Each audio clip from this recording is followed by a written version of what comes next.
Last Drops Baseball is on the air, and tonight we're bringing you live commentary from the Nippon Professional Baseball League.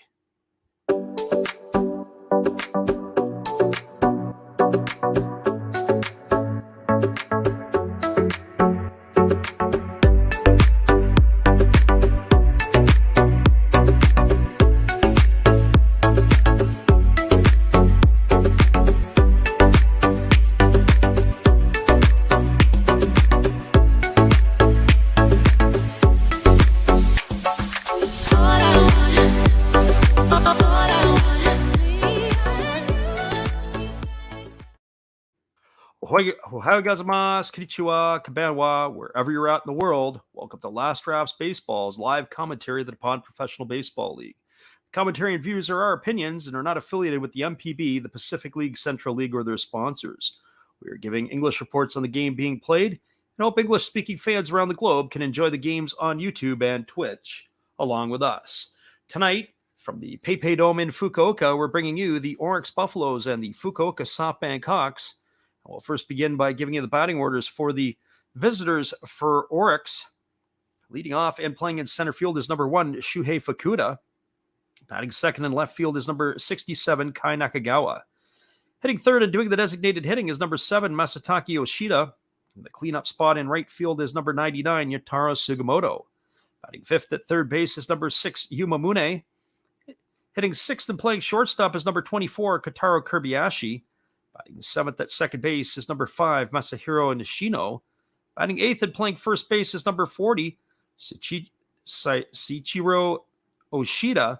And batting ninth and doing the catching is number 23, Tori Fushimi. And they are going to be facing the right-hander for the Hawks, and that's going to be Shota Takeda. He's 1-0 on the year with 12 and 2/3 innings pitched. He's allowed 9 hits, 2 runs, both earned. He's walked 7 and struck out 19, and he's got a 1.42 earned run average. And now the starting lineups for the home team for Fukuoka. Leading off in center field is number 23, Yukio Shudo.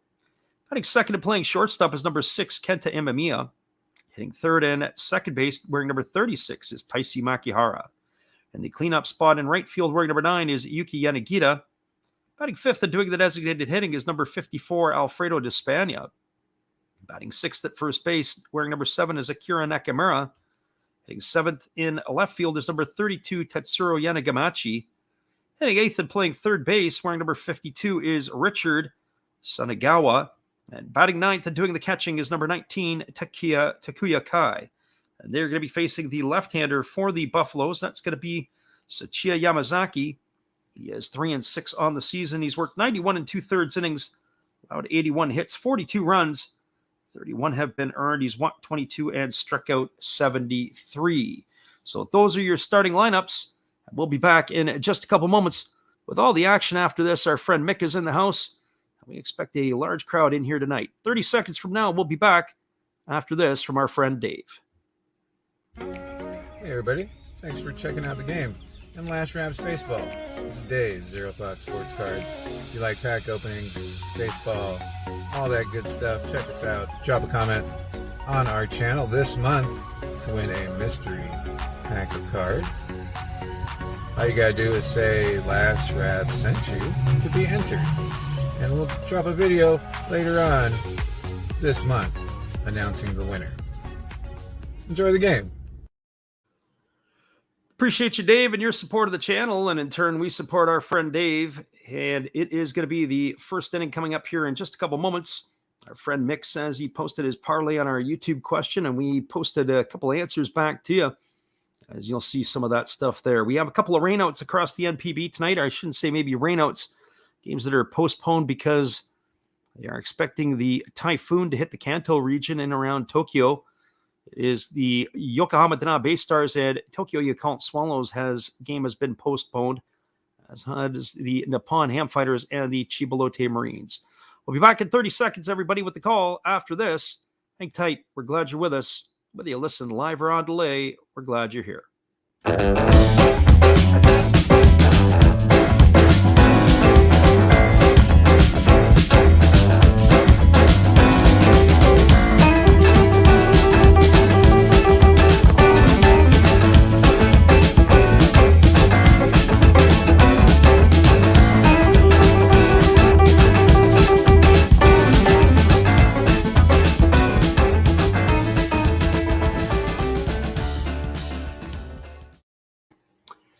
Welcome back to everybody. This one is about to get underway as Shota Takeda has completed his warm-up tosses, and the Orix Buffaloes and the Fukuoka SoftBank Hawks are ready to get after this one. Our friend Mick sent us a message earlier, and he said, "Who do you think you got in this one?" And truthfully, sometimes earlier in the day, you'd maybe make your decisions in different ways.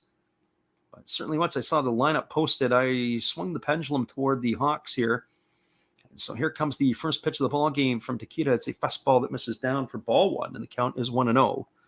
For Fukuda on the season, he's hitting .271. He's got no homers and 14 RBIs. The speedy leadoff man is in center field tonight. There's a fastball that misses inside, and the count is now 2-0.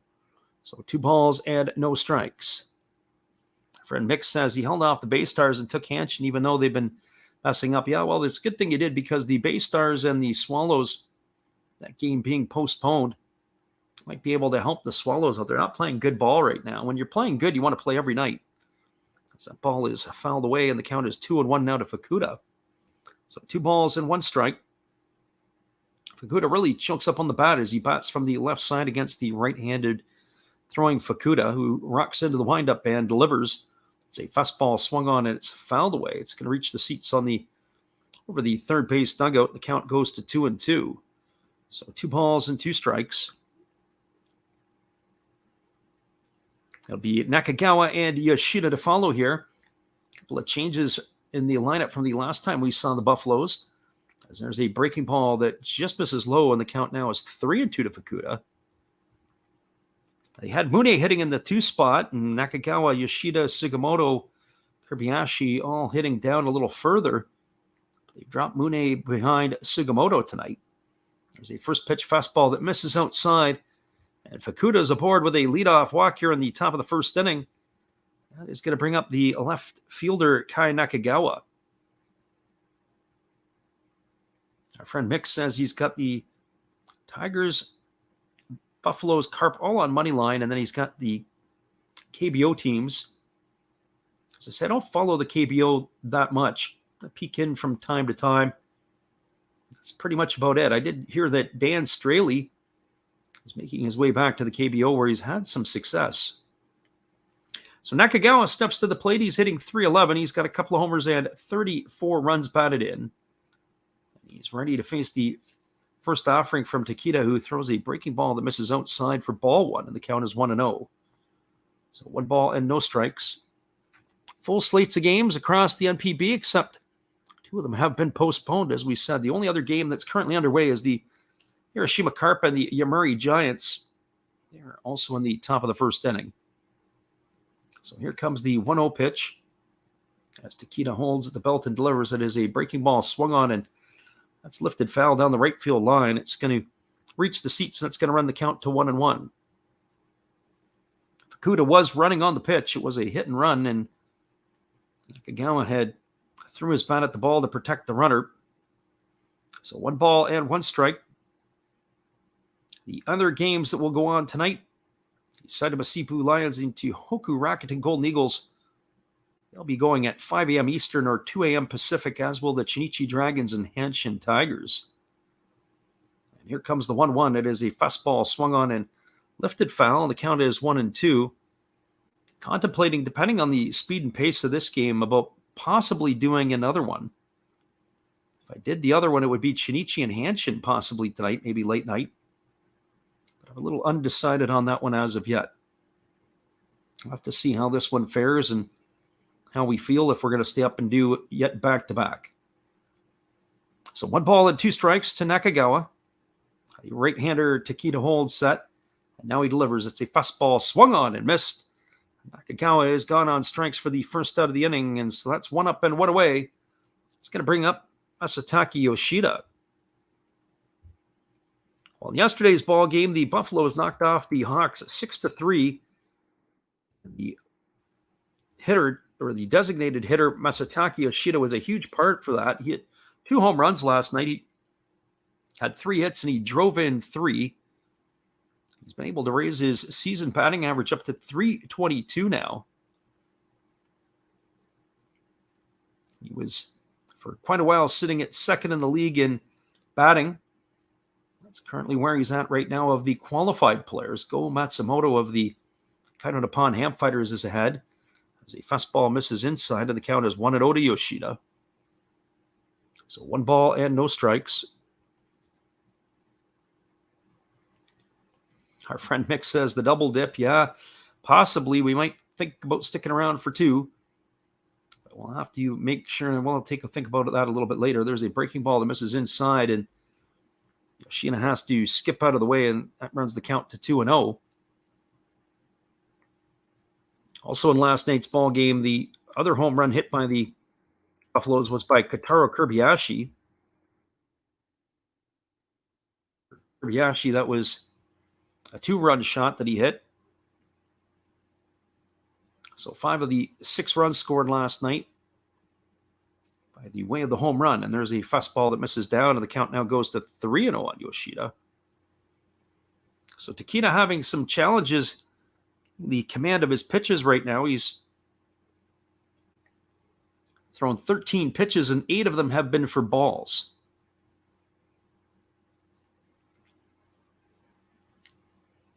So here comes the offering now from the right-hander Takeda, who works set. Delivers a breaking ball that misses inside, and that is going to be ball 4. And Yoshida is aboard. That's the second walk of the inning. It's going to advance Fukuoka over to second. It's going to bring up the right fielder, Yataro Sugimoto. For Sugimoto on this season, he's batting .240. He's got 15 homers and 50 runs batted in. Sugimoto got off to a rather lethargic start to begin the year. But he has played much better over the last 5-6 weeks. He's been able to raise his average up to .240. So the big fella steps in, and he is one of the RBI producers here for the Buffaloes, as he waits on the first offering from the right-hander Takeda, who holds Senate belt. Now he delivers. It's a fastball that misses outside for ball 1, and the count is 1-0. So 1 ball and no strikes. It's a pretty healthy crowd in Fukuoka for this one. We've seen some of the games, especially the games midweek. The crowds have been a little bit on the sparse side. So here comes the 1-0 pitch as the right-hander Takeda holds at the belt. He checks the runner at second and delivers. It's a fastball swung on and missed. And the count is now 1-1. So 1 ball and 1 strike to Sugimoto.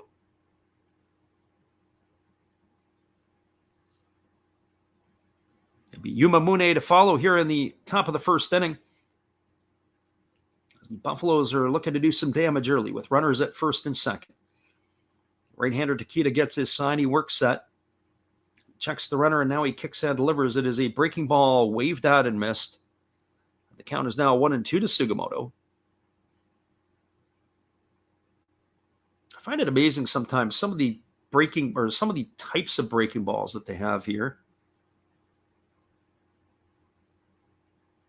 And the problem I find sometimes is just the type of breaking ball. That one there, it wasn't like it was a wipeout slider. It was 12-6. Sugimoto, the pitch was off the plate, like he was still trying to pull it. And there's a fastball taken for a called third strike. You watch that one go by like the house by the side of the road. And he is gone for out number 2, and that's going to bring up the third baseman, Yuma Mune. Friend Mick says he's having a smoke of coffee, playing Call of Duty, and listening. Talk about multitasking. And the only other thing left to do there is to have picture-in-picture on your screen so you can be watching highlights of other stuff. So 2 away, that brings Yuma Mune to the plate. Mune on the season is batting .264. He's got a couple of homers and 30 RBIs. It is first 2 homers about a week and a half ago.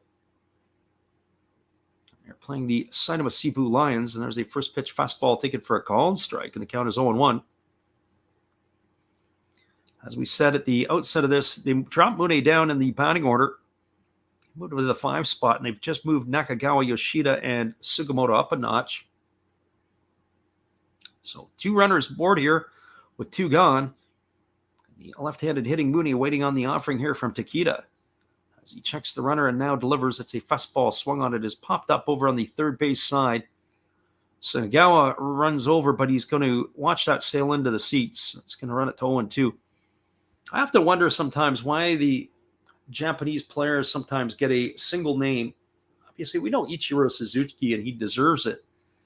But Richard Sunagawa has been sort of dubbed Richard. That's what he wears on the back of his jersey. He's only, I don't even know if he's 21 years old yet. But certainly he is of the age where he is 20 or 21 years old. He's definitely got the pedigree, not quite yet. There's a fastball that misses in the dirt, and the count goes to 1-2 on Mune. So 1 ball and 2 strikes.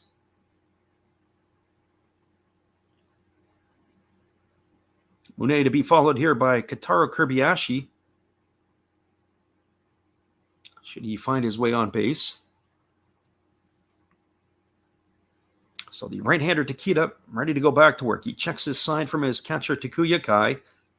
He works set at the belt. And now he checks the runner again, and now he holds set. He works very slowly out of the stretch. Here's the pitch. It's a fastball that misses down. Nice stop by the catcher Kai, and that runs the count to 2-2. So 2 balls and 2 strikes. Last pitch was a changeup of the pitchfork variety. The ball had a little bit of arm side run and a little bit of depth to it. So 2 balls and 2 strikes. This is going to be the 23rd pitch of the inning for the right-hander.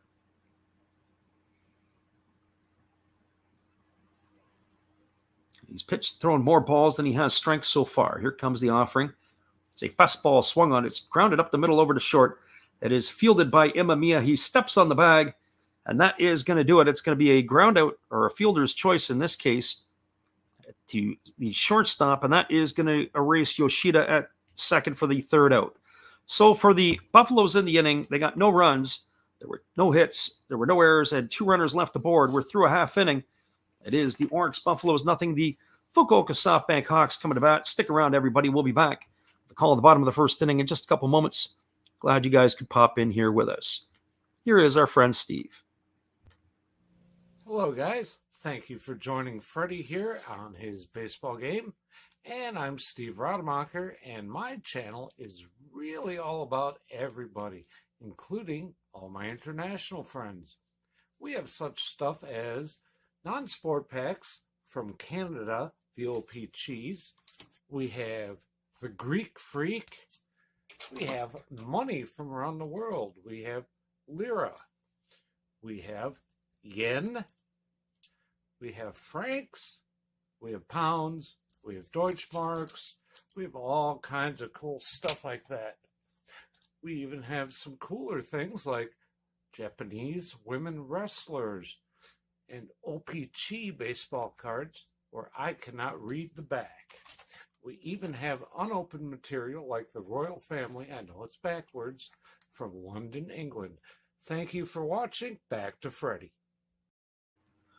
Welcome back, everybody. It is going to be the left-hander Sachiya Yamazaki getting the nod tonight for the Buffaloes as he completes his warm-up tosses.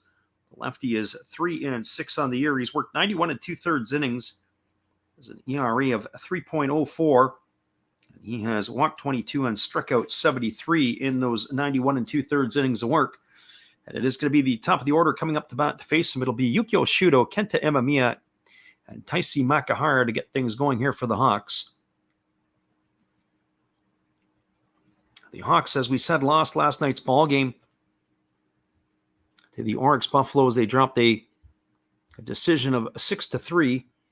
The first pitch is a breaking ball that misses inside for ball 1, and the count is 1-0. If you have asked me at the outset of this one, it looks like the Hawks have a much more formidable lineup tonight than the Buffaloes do in their lineup, and there's a fastball swung on it. It's grounded over to short. It's backhanded by Kobayashi. He throws to first, but it's offline, but it wouldn't matter. It wouldn't have got the speedy Shudo anyway. It's going to be an infield single to start the ball game for the Hawks. Here in the bottom of the 1st, that's going to bring up Kenta Imamiya. So for Imamiya on the season, he's hitting .290. He's got a couple of homers and 22 runs batted in. Imamiya is the all-time Pacific League leader in sacrifice bunts.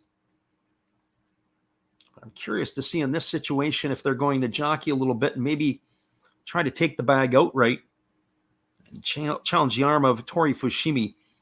Yukio Shudo's got himself on the season. He's got 15 stolen bases. He really runs well.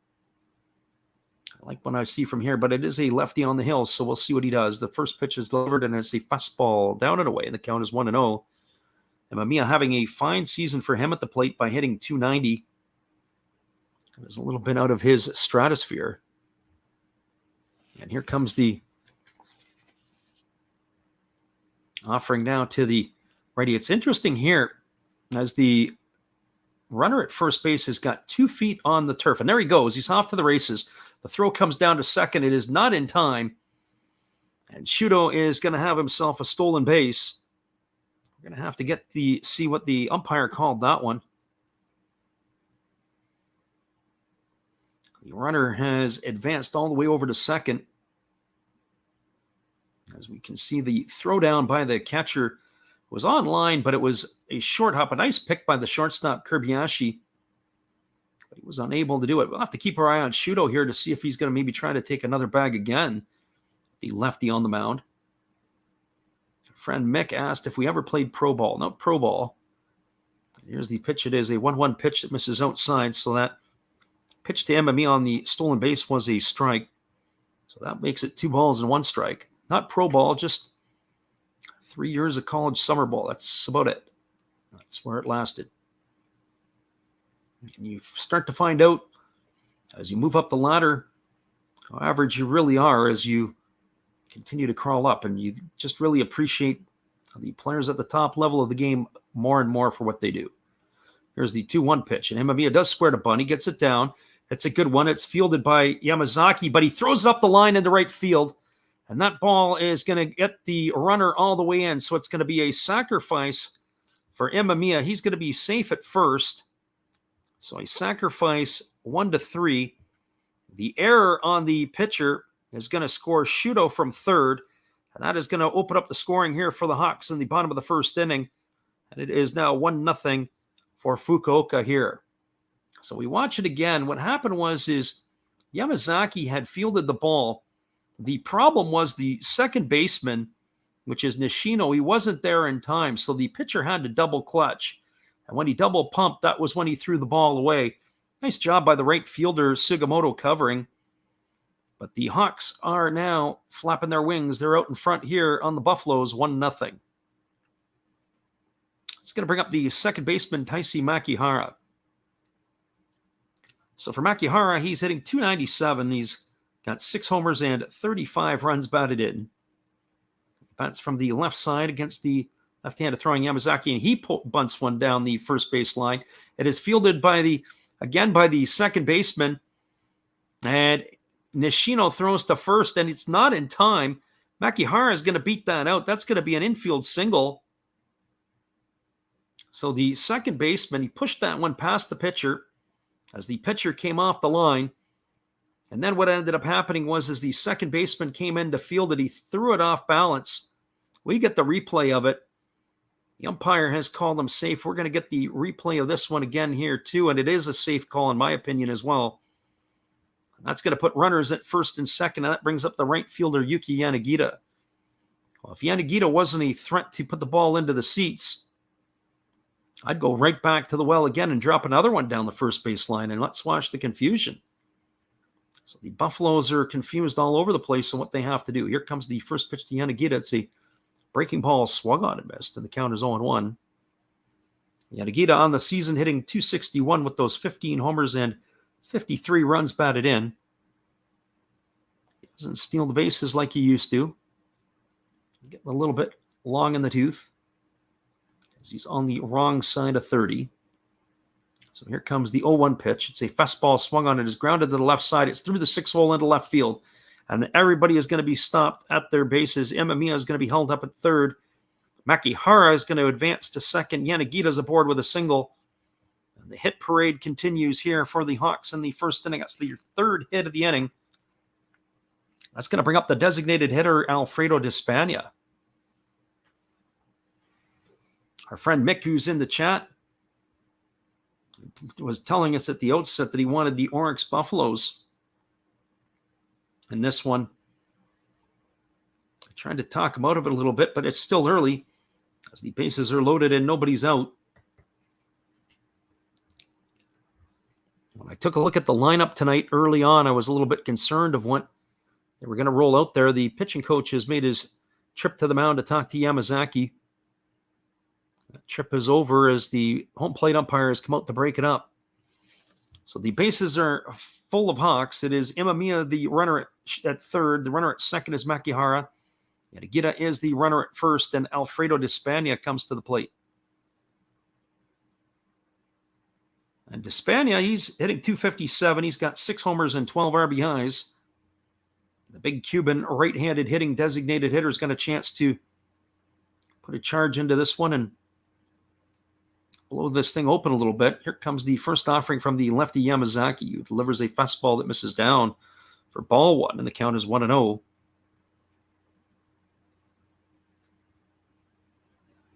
Despania is quietly starting to enjoy a better part of the season. He was late to begin his campaign with the Fukuoka SoftBank Hawks this year. He was, I want to say, held up in Cuba, a little late getting over. And here comes the 1-0 pitch. As he kicks and delivers, and it is fastball swung on. It is lifted down the right field line. Racing over and making the catch in foul territory is Sugimoto. And that's going to allow the runner Imamiya to tag at third. He's going to score. It's going to be a sacrifice fly. I didn't think that the right fielder was going to be able to get there, but he was able to do it in time. He gets himself an RBI. As that ball, it looked like it was going to slice into the seats in foul territory, kept drifting and drifting and drifting, and Sugimoto was just able to haul it in. So Imamiya scores. That runs the scoreline now to 2-0. It's going to bring up Akira Nakamura with 2 runs in and 2 aboard here still. At the bottom of the first inning. Taisi Makihara also tagged on that, and he advanced over to third. So there are runners on the corners with 1 gone, and Nakamura now coming to the plate. So a 2-0 lead here for the Hawks. And here's the pitch. It is a breaking ball that misses upstairs, and the count is 1-0 to Nakamura. On the season, Nakamura is hitting .245. He's got 4 homers and 36 runs batted in.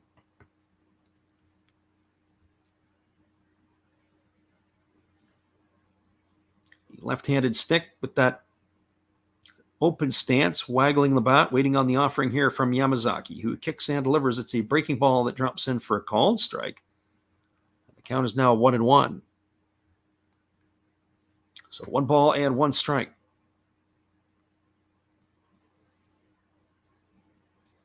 We do expect that, we would have expected tonight a larger audience in tonight.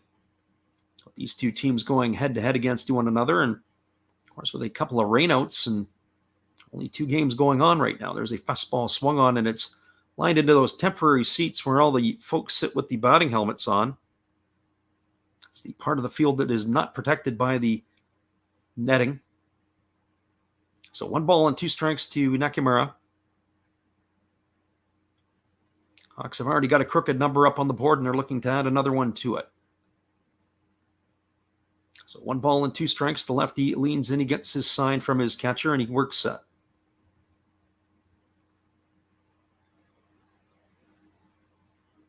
He checks the runner at first base, which is Yanagita, and now he delivers. It's a fastball that misses down. That was a very dangerous job by Fushimi to catch that pitch. He kind of backhanded the ball almost. And as he did that as it was in the dirt, with runners on the corners, you got to be very, very confident that you can do that. If that would have got away from him, that would have been a run in, and the runner would have been standing on second base. So 2 balls and 2 strikes. As Nakamura waits on the offering here from Yamazaki. It's a breaking ball that misses outside, and the count is 3-2. Well, we're going to keep our eye here on Yanagita to see if he's going to be off to the races with only 1 out. May want to try to stay out of the double play here, as Nakamura still runs fairly well, but he's not a burner by any stretch. So 3 balls and 2 strikes. The lefty Yamazaki ready to deliver here, but now the batter Nakamura has asked for time. So Nakamura back in again, and he's waggling the bat. Keep our eye here on the runner, Yanagita. The infield is in for the Buffaloes, and here's the pitch. It is a fastball swung on, and this ball is lifted into shallow left center field. Coming in on it is the center fielder, Fukuoka. He's going to make the catch. The runner at third, Makihara, tagged, but he didn't advance. The ball was not hit deep enough. It's going to be out number 2 here.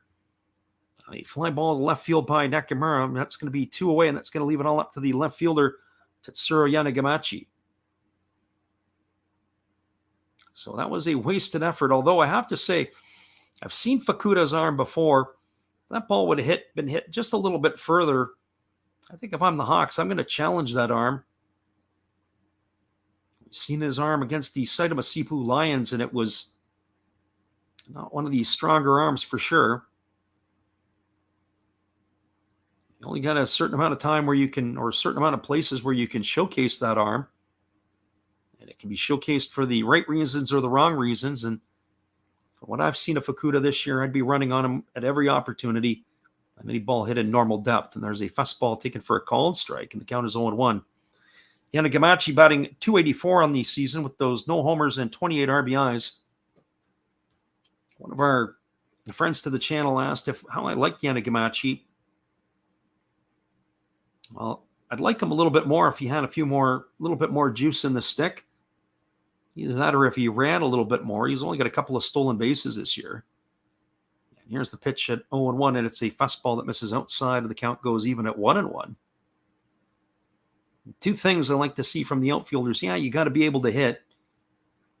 But either you got to be able to take some bags, or you got to be able to put the ball in the seats.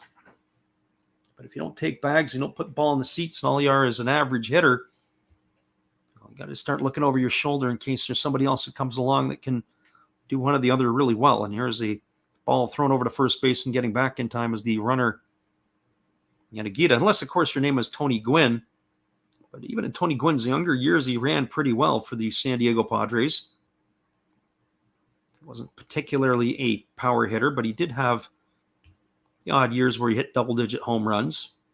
And here's the pitch. It is a breaking ball swung on. This ball is hit to first base, but that is going to be foul. It's fielded by the first baseman, Oshida, in foul territory.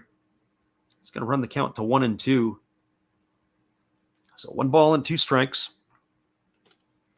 As we said, it's a very healthy crowd tonight at the PayPay Dome. Lots of people in attendance.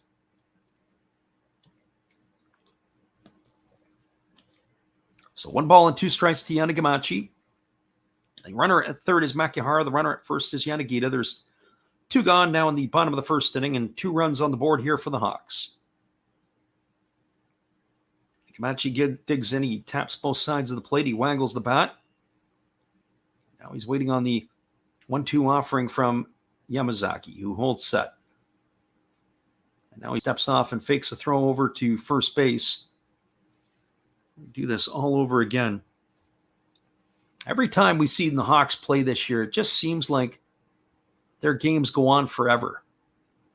We're 30 minutes deep, and we've not even through 1 complete inning yet.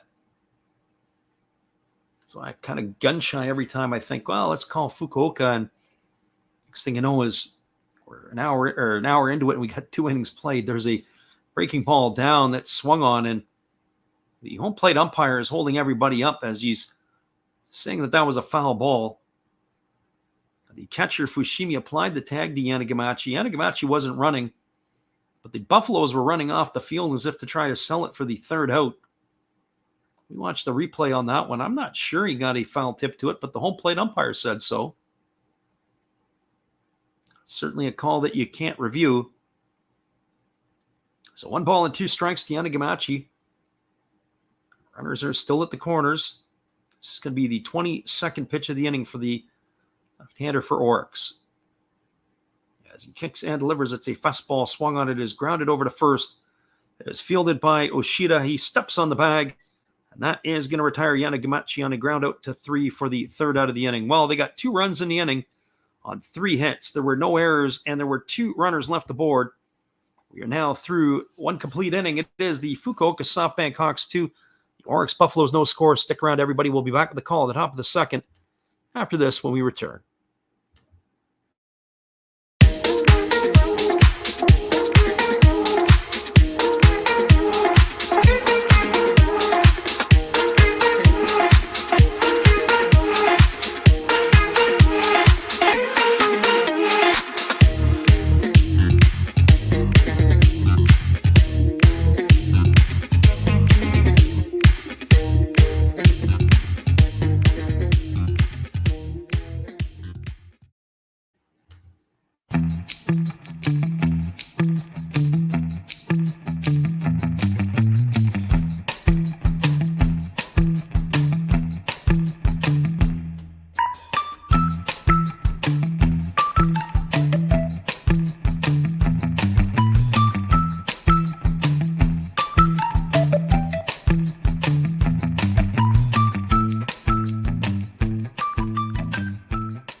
Welcome back, everybody. We are moving to the top of the second inning. It is going to be Kotaro Kobayashi, Masahiro Nishino, and Saichiro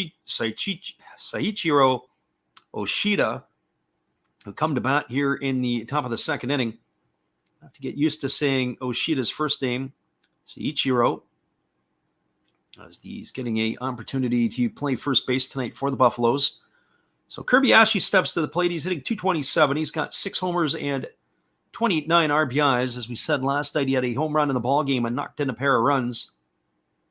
As 5 of the 6 runs last night were scored via the home run, and the first pitch is a fastball taken for a called strike, and the count is 0-1. Kobayashi, the young right-handed hitting shortstop for the Buffaloes, waiting on the offering here from Takeda, who delivers a fastball that is swung on and popped up. It's over on the first base side. Racing over is Takuya Kai. Sliding, but unable to make the play, is the first baseman Nakamura. It's going to run the count to 0-2. There's a lot of real estate in foul territory at the PayPay Dome, and the first baseman has to come a long way. I think of some of the parks like the Sapporo Dome, this one here, where there's a lot of room in foul territory, not maybe as much as the Oakland Coliseum, where the Athletics play in Major League Baseball, but nevertheless, there's still quite a distance where they have to cover, the defensive players have to move to. That is, ball falls in foul.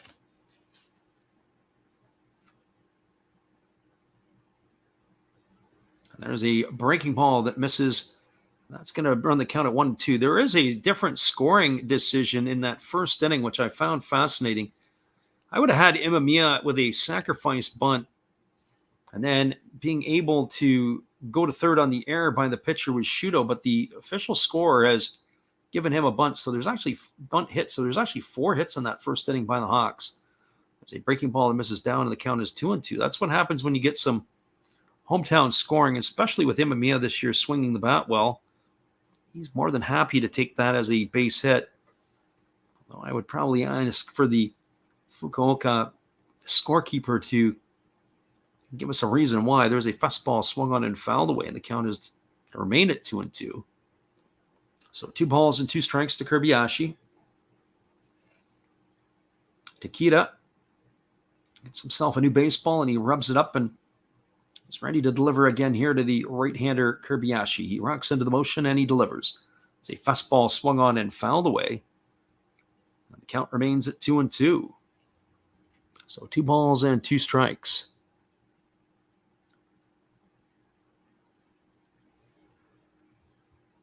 We'll try to update you from time to time on that other game that's going on in the Central League. As we said, there's only one other game right now that's happening. It's the Carp and the Giants. And here's the pitch. It is a fastball swung on. This ball is lifted into deep left center field. Racing back on it is Yanim Gamachi, but he's going to have to play it off the wall. Digging around first and heading for second is Kobayashi, and he's going to be aboard with a leadoff double here in the top of the second inning. So Kobayashi is aboard, and that's going to bring up the second baseman, Masahiro Nishino. Well, Nishino getting the start at second base tonight. He's batting .210. He's got no homers and 5 RBIs, but that was a bit of a nightmarish first inning for the second baseman. He was late to get over to cover on the sacrifice bunt by Imamiya. And then it was Taisi Makihara who pushed it past the pitcher, and he was unable to make the play at first base. So we always say that when the defense has a weak link, it's like a magnet. The ball will find it, and it certainly was finding the second baseman Nishino in the first inning. So the runner at second is Kobayashi, and here comes the offering, and he squares the bunt, does Nishino, and it's a breaking ball. Drops in for a called strike. He pulled the bat back. So 0-1 to Nishino. Nishino is able to get the bunt down here after taking that breaking ball for a called strike. I would have to say that he's not off to a outstanding start in this one. He's probably not going to put that on the family highlight reels. So here's the pitch. It is a breaking ball again that drops in for a called strike, and he pulls it back. So count is now 0-2. One would think in theory that it's easier to bunt a breaking ball than it is a fastball. Sometimes that's not always the case. And certainly Nishino is showing that here. So the third base coach has given a sign. They're going to still bunt here with 2 strikes. I love it personally. Get the job done, or if you can't get the job done, we'll bring the big magic marker out and take your name out of the lineup and put somebody else in. Now he pulls back and he hits a ground ball to the right side. Still going to do the same effect. It's fielded by the second baseman, Makihara, who throws to first. That is going to retire Nishino on a ground out 4-3, so it was a slash. And that's going to bring up the first baseman, Seiichiro Oshida.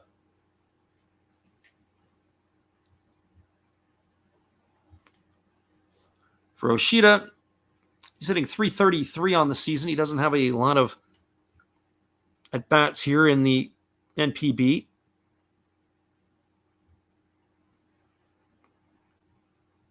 He's got a few numbers, but nothing particular here. He's only got 6 at-bats this year and a couple of hits.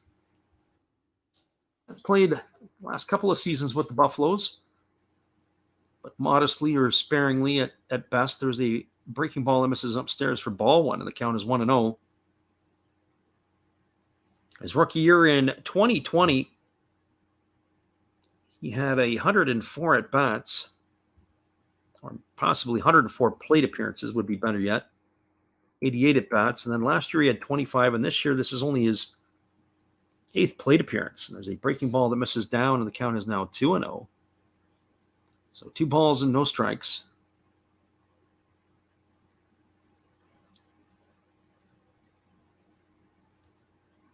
He was in the 2019 development player draft. He was the 6-1 chosen by the Orix Buffaloes. He went to Fukuoka University. And here's the 2-0 pitch. It's a breaking ball swung on and missed, and the count is now 2-1 to Oshida. So 2 balls and 1 strike. As a reminder, we'll be back on the airwaves again tomorrow night with these same 2 ball clubs going at it again. As we mentioned at the top of the stream, a couple of ball games canceled today. Game in Chiba postponed, and also the Yakult Swallows and Baystar game postponed. There's a fastball swung on it as lifted foul down the right field line. They're experiencing a typhoon in the Kanto region. So certainly in Tokyo, the non-dome stadiums are going to have a little bit of rain. Those games are washed out. So 2 balls and 2 strikes to Oshida. As the right-hander Takeda gets his sign from his catcher Kai. And now he works set. And here comes the 2-2 pitch. And there's a fastball that just misses inside. Runs the count to 3-2. A runner at third is Kobayashi. And it is Tori Fushimi who waits his turn on deck. So in this situation, one would have to think either a strikeout would work here or possibly a ground ball to the left side. I don't think that the Buffaloes would have a contact play on early in this one. So here's the 3-2 pitch. And there's a breaking ball that misses outside. That's going to be ball 4. It's going to be yet another walk for the Buffaloes in this one. It's the 3rd walk issued to the game by Takeda. And that is going to bring up the catcher Tori Fushimi. While Fushimi is definitely a double play candidate, he's batting .252 on the season. He's got a homer and 12 RBIs. The catcher is not the most fleet-of-footed runner.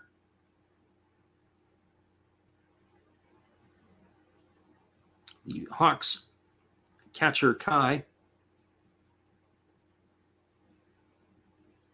comes out in front of home plate and he delivers the signs to the defense. So Tori Fushimi steps to the plate, batting from the right side against the right-handed throwing Shota Takeda. As he looks in, he gets his sign and he works set. And now he kicks and delivers. It is a fastball swung on and fouled straight back, and the count is quickly 0-1 to Fushimi. So no balls and 1 strike.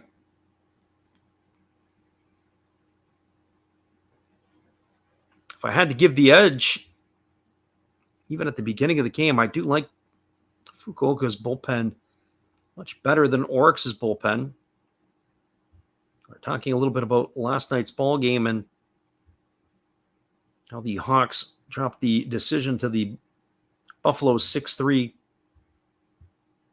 They used their pen last night, but they didn't necessarily use the better arms in their pen, and there's a fastball that misses down, and the count is 1-1. When I look at this Hawks team, I think of the bullpen that has Levon Manello, also has the reliever Fuji, who we've seen a few times. He's absolutely electric.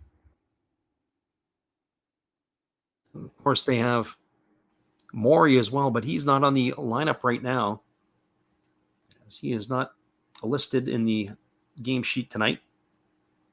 So 1 ball and 1 strike to Fushimi.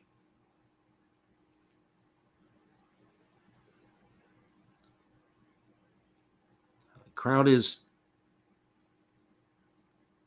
making their noise heard for the Buffaloes, those who've traveled from Osaka to Fukuoka to take in this one. So here comes the 1-1 as Takeda delivers. It's a fastball swung on and fouled away, and the count now is 1-2 to Fushimi.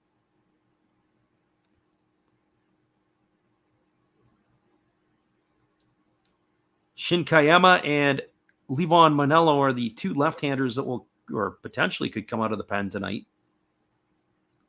as they face the right-hander Takeda. Again, jumping out in front of the plate and flashing the signs is Takuya Kai. And again, stepping back in here is the hitter Fushimi. So they probably are concerned about Oshida. Oshida does not have any stolen bases, certainly on only the 6 at-bats that he has. There's a breaking ball that is waved at and missed. Fushimi has gone down on strikes for out number 2. That's an important strikeout here for Takeda. It's going to bring up the top of the order in Shuhei Fukuda. So for Fukuda tonight, he is walked in his first appearance. He was stranded at second base as he led off the ball game with the walk. He's batting .271 with no homers and 14 RBIs. So he'll be a tough player to double up. He bats from the left side. We got Anthony Money in here, and the living room is in the house as well. Welcome, guys. Thank you guys for checking in tonight. As soon as I go over and take a look at the out-of-town scoreboard, then we got people bouncing in. That's all great, and happy to have everybody in the house. Here comes the offering here. It's a breaking ball that misses upstairs, and the count is 1-0 to Fukuda. We were saying earlier that in the event that this game ends early, you might consider doing a second game, but we may not get 2 innings done in an hour here. This is typical Fukuoka baseball that I've watched this year. Games just seem to go on forever. So here comes the 1-0 pitch. It's a breaking ball that catches the inside corner, and the count is now 1-1. We called that midweek game the other night, and the game was in a whole other speed. That Mountain Holiday, the Tohoku Rakuten Golden Eagles and the Buffaloes, it was about a 2-hour and 35-minute affair. Here's the 1-1 pitch, and there's a fastball swung on. It is grounded just foul over at the first base side. It is fielded by the first baseman Nakamura, but that's in foul territory, and the count is now 1-2. So 1 ball and 2 strikes.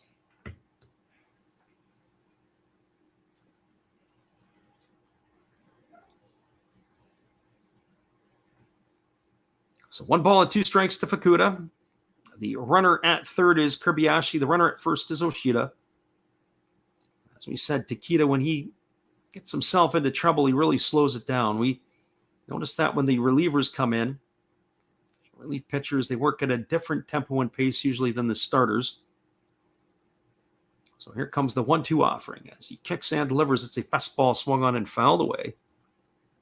I'm going to get my stopwatch out. I just want to see how long it takes in between pitches for these guys to be able to deliver again. I'm a little bit short on this one, but usually the rule of thumb is by the time the ball hits the pitcher's mitt to the time that he delivers the pitch, you want to work in a tempo and pace of around 15 seconds or less. Here comes the offering now from the righty, Takeda, who kicks and delivers, and it's a fastball that misses low.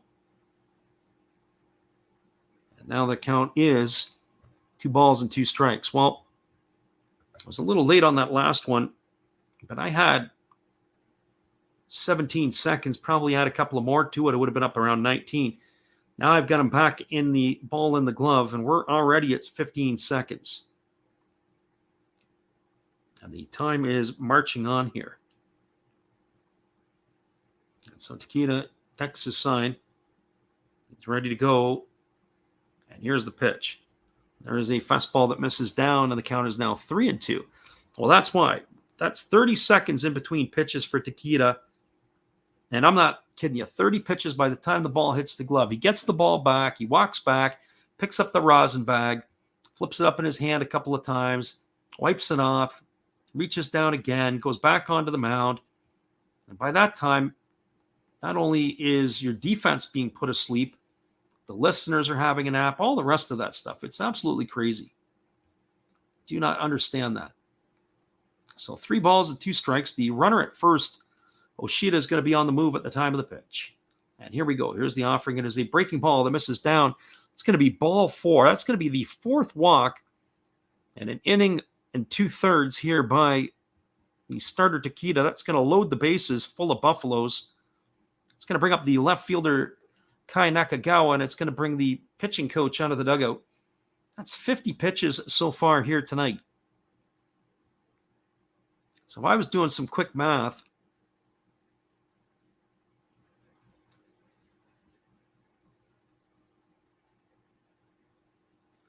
23 balls and 27 strikes.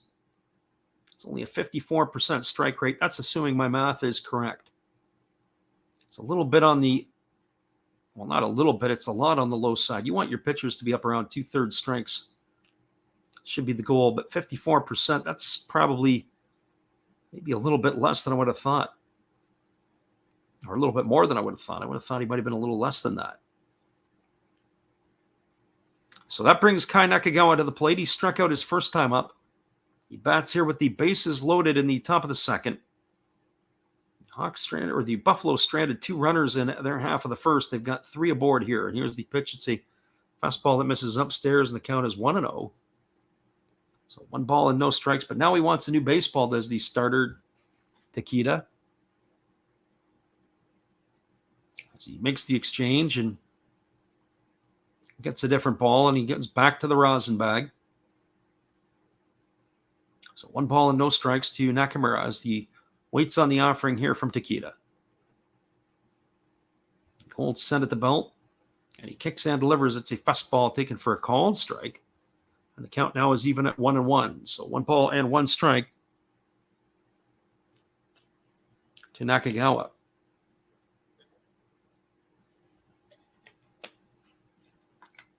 So 1 ball and 1 strike. Right-handed hitting. Nakagawa waiting on the offering from the righty, and it's a fastball swung on. This ball is lifted into deep right center field. Moving back and making the catch at the edge of the warning track and pulling it is the center fielder Shuto. What a grab by the center fielder. He has saved the runs here. Absolutely fantastic play by the center fielder. He was racing back. He reaches up over his head, and he falls to the ground on the warning track as he hauls that one in, and that is going to retire Nakagawa for the 3rd out of the inning. Well, for the Buffaloes in their half of the inning, there was no runs. There was a hit, no errors, and 3 Buffaloes left aboard. We're now through 1.5 innings.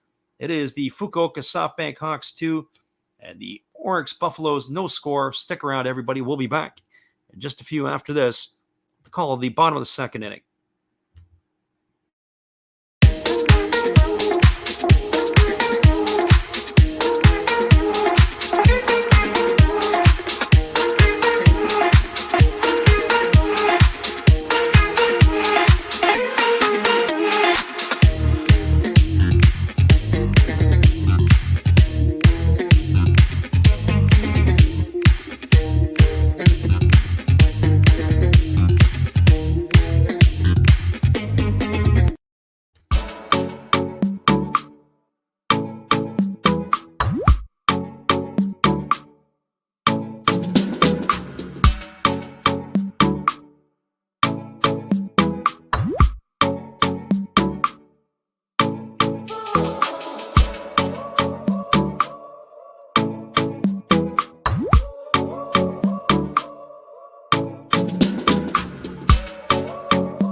Welcome back, everybody. We are moving now to the bottom half of the second inning. It is going to be Richard Takuya Kai and Yukio Shudo to come to bat here. What a great catch by the center fielder Shudo, who got on his horse and really outstretched to grab that ball as he was in center field to be able to end the inning. Shudo had a single and a stolen base in his first at bat. Now he's got an outstanding catch to go with it. So Shudo made a phenomenal play there in center field to bail out his right-handed pitcher here in the first inning. And that's going to bring up, as we said, Richard Sunagawa to the plate. The big, heavy-hitting third baseman, batting 192 with 3 homers and 5 RBIs. And he swings and misses any breaking ball, and the count is quickly 0-1. Sunagawa last year made his NPB debut, and there's a pitch. It is a breaking ball that misses down, and the count is now 1-1. You can see Sunagawa has got some strength to him, that's for sure. He's a big, stocky fella. And here comes the pitch. It is a breaking ball that also misses down, and the count's now 2-1. Yamazaki sure has a different tempo about his business than the starter Takeda does for the Hawks. Here's the 2-1 pitch. It's a fastball that he blows by the right-handed hitting Richard, and the count is now 2-2. So 2 balls and 2 strikes.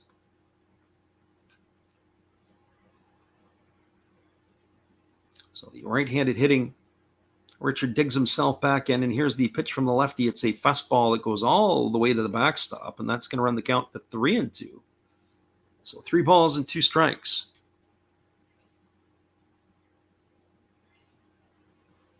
The only other scoring, or the only other game going on in the NPB, as we mentioned before, it is the Yomiuri Giants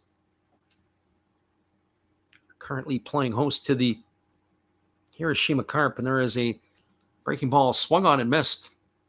That's going to retire Sunagawa for the first out of the inning. Looked like he was way out in front of it, as it looked like the pitcher took a little something off of that one. So Sunagawa's gone. That brings up Takuya Kai. For Kai, he's batting 192 with no homers and 17 RBIs. As we mentioned about the pace, the 2 games started at the same time. This game's in the bottom of the second inning as a breaking ball drops in for a called strike, and the count 1-1. This game is in the bottom of the second inning. The game in Tokyo featuring the Yomiuri Giants is in the bottom of the third. There's a fastball that catches the outside corner, and the count now goes to 0-2 on Kai. So no balls and 2 strikes. Left-hander Yamazaki holds, and now he delivers. It's a breaking ball that misses down, and they peel down to first base. Up goes the right hand of the umpire, Takuya Kai. They pick up the ball off the bounce. They put the tag on Kai, and that is going to retire him for the second out of the inning. So 2 up and 2 strikeouts, and that's going to bring up the top of the order in Yukio Shudo.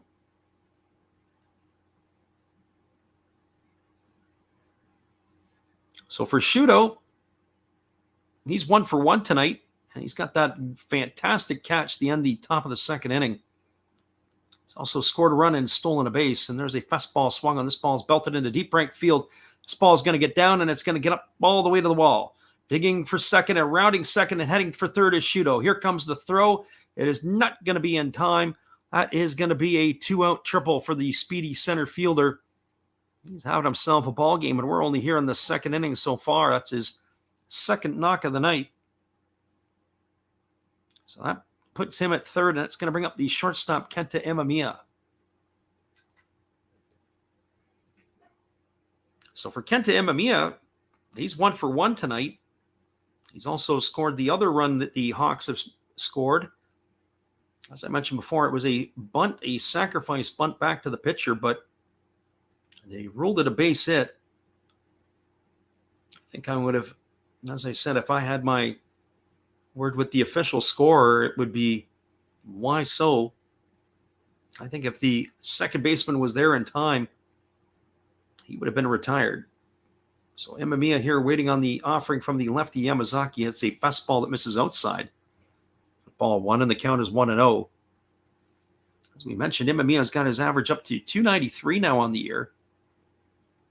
The all-time leader in sacrifice bunts in the Pacific League.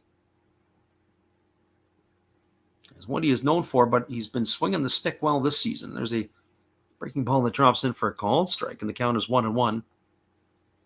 So 1 ball and 1 strike.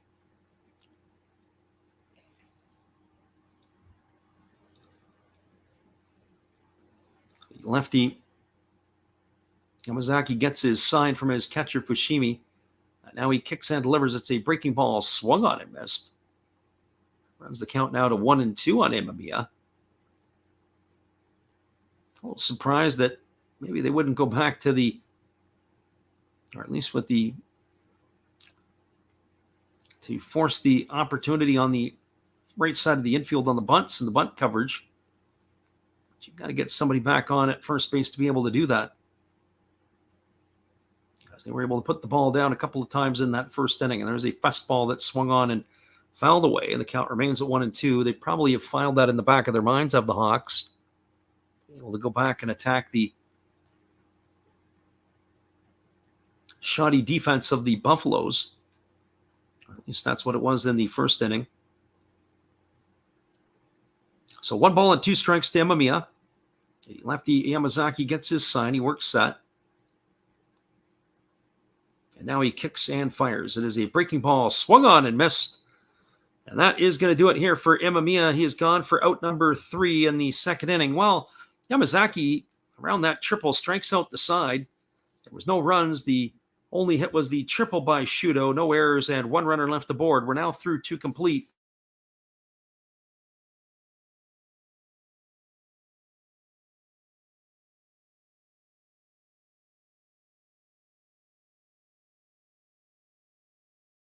Listen in.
Welcome back, everybody. It is going to be the 3, 4, and 5 hitters for the Buffaloes coming up. That means Masataki Yoshida, Yataro Sugimoto, and Yuma Mune. You face the right-hander Shota Takeda. Takeda has worked 12 2/3 innings coming into tonight's ball game. He had allowed 7 walks in those 12 2/3. That, to me, is the alarming number for the right-hander. Tonight here in this one, he's already walked 4 batters in the first 2 innings. So keep an eye on him and keep an eye on the pitch count here as he's ready to go back to work. It is 53 pitches through the first 2 innings. Here's the first offering to Yoshida. It's a breaking ball that misses inside for ball 1, and the count is 1-0. Yoshida walked his first time up, and he was erased on a fielder's choice. So here comes the offering from the righty. He kicks and delivers. It's a fastball taken for a called strike, and the count is now 1-1. So 1 ball and 1 strike to Yoshida. Yoshida entered the ball game tonight hitting .322. He's second behind Go Matsumoto in the race for the batting leader in the Pacific League. And there's a fastball swung on and fouled away, and the count remains at 1 ball and 2 strikes. Still only 2 hitters batting above .300 in the Pacific League. There are a couple of players that are knocking on that door, and I say that because Kai Nakagawa is also hitting above .300, but he doesn't have enough qualifying at bats to get him into that batting title race. So here's the 1-2 pitch. There's a fastball that is missing down, and the count is now 2-2. So 2 balls and 2 strikes.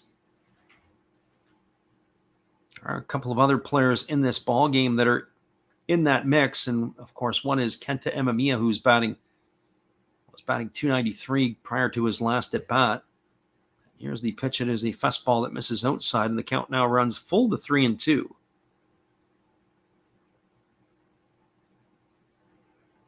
And the other player that's hitting well is Taisi Makihara. He's hitting .297. So they got a couple of Hawks knocking on the door of the 300, and there's a breaking ball that misses down and in. And that is going to be ball 4. That's going to be the 5th walk of the ball game here for Takeda. As they pan the bench of the Hawks, and the manager is got his arms crossed, looking out with pretty much no emotion. I can only imagine what's going through his mind right now as Takeda has walked the yard tonight. It's not like they're knocking him around the park. He's only allowed 1 hit. So that brings up the right fielder Yataro Sugimoto, who's 0 for 1 tonight. He struck out looking his first time up.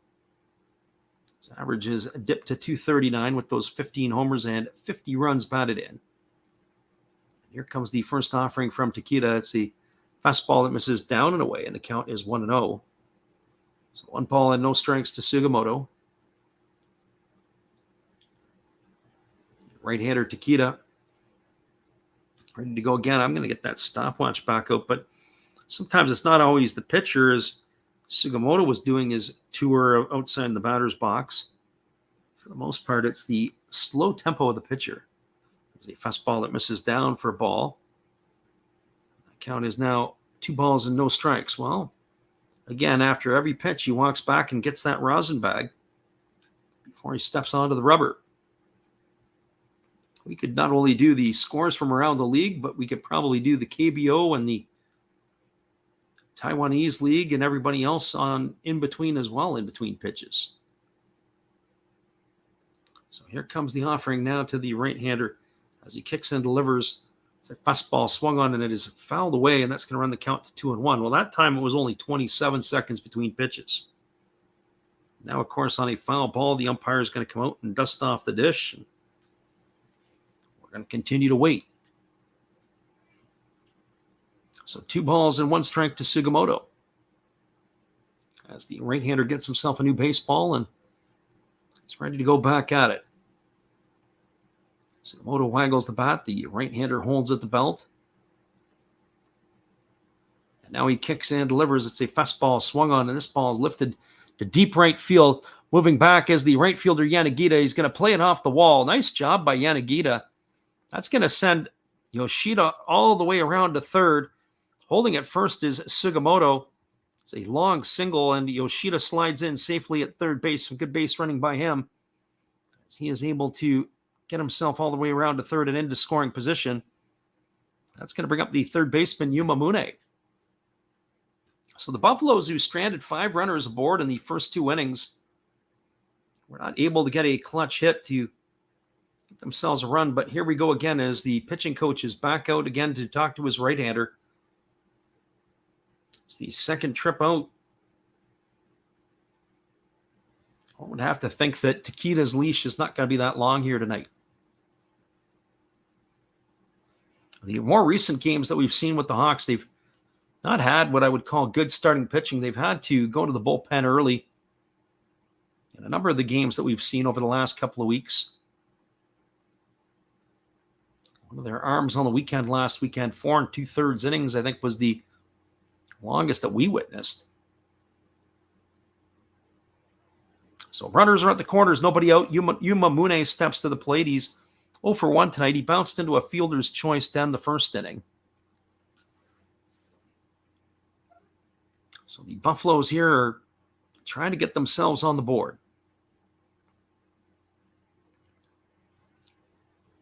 So Mune digs in. He's ready to go here against the right-handed slants of Shota Takeda. Takeda waits on the sign here from Kai. Now he works set. Checks the runner, and now he delivers. It's a breaking ball that drops in for a called strike, and the count is 0-1 to Mune. They do play in double play depth. They have the runners are at the corners.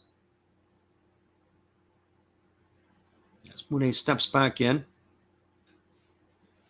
As he waggles the bat, here comes the offering now from the right-hander Takeda. He holds set. And now he kicks and fires. It's a fastball that catches the inside part of the plate, and that's going to run the count now to 0-2 on Mune. So no balls and 2 strikes.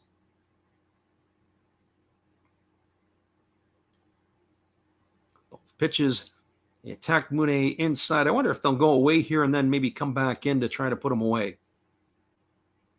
So no balls and 2 strikes to Yuma Mune. Runners on the corners and nobody out here in the top half of the third inning. And here's the pitch from the right-hander Takeda. It's a good stop by Takuya Kai. That ball was in the dirt. It was a good 2-3 feet in front of the plate. He keeps the runners from advancing. That's going to be 1-2 now to Mune. This has been a struggle and a half. The right-hander Takeda so far. This is going to be pitch number 67. Those fans that have traveled from Osaka that are cheering on their Buffaloes, they are in full voice right now. Here comes the 1-2 pitch. As the right-hander kicks and delivers. It is a fastball swung. It's checked his swing, and then it's come back and hit the umpire. As Mune has fouled that one away. I'm not sure where it caught him, but the umpire is limping pretty good. They have caught him on the above the padding. He's definitely doubled over in pain, and I haven't seen that in a while. He does the old Ken Kaiser and flips it underhand back to the pitcher. Boy, oh boy, he took that one awkwardly. We're going to get the replay on that one and see where that went. So Mune checked his swing. As Mune checks his swing, the ball, it looked like it may have hit the knob of the bat, and it went right off the kneecap of the umpire, the left knee. As that is the case, that's the problem. Well, that's the problem we talked about before with the umpires. You're always taught to work in the slot. You've got the hitter. The slot area is between you, the catcher, or the catcher and the hitter. And so sometimes we've seen the Japanese umpires that they'll go to the outside, especially if the catcher lines up inside, as Takuya Kai did on that last pitch. But they've ruled that a hit by pitch and not a one that has not a foul ball. I thought they would have ruled that as a foul ball, but they've said that that went off of Mune. That's going to load the bases here. So as the home plate umpire is writhing in pain, that now brings up Kotaro Kobayashi to the plate. So Kobayashi tonight is 1 for 1. He had a double his first time up, and he takes a fastball for a called strike, and the count is 0-1. So I have to go back and see that one again. It looked like it may have hit the knob of the bat, but upon further review, it looked like it went off maybe the forearm or the elbow of Mune. We have our friend undrafted player in the house here listening from France, checking out his Orix Buffaloes. Here comes the 0-1 pitch. There's a breaking ball swung on. This ball is lifted into deep right field. Camping out underneath it is the right fielder Yanagita. He makes the catch. Here comes the throw. Tagging at third is Yoshida, but he's not going to go. That throw was in there. Takuya Kai, off the one bounce, was able to keep it in front. So that's going to be a fly out to right field for out number 1. He's going to bring up the second baseman, Masahiro Nishino. A friend of the living room must be watching the game because he's offered his opinion. He says that's bull. Well, it certainly was a really weird situation the way that ball had come. I thought it hit the knob of the bat. And after hitting the knob of the bat, then it came and hit that umpire in the knee. That's the way she goes. Well, the bases are full of Buffaloes still, and it's Masahiro Nishino stepping up here. He's 0 for 1 tonight. He grounded to second his first time up. Our friend undrafted player who's joined the chat, he got a package from the Orix Buffaloes this week, as he had written to the team to see if he could get some of their stuff sent to him. He was able to get some freebies. Here comes the first offering here to Nishino, and it is a breaking ball that misses outside for ball one, and the count is 1-0. Kind of cool that they sent you out the schedules and the other stuff. Our friend in the living room says, great throw, but from the fielder. Yeah, the right fielder, Yanagita.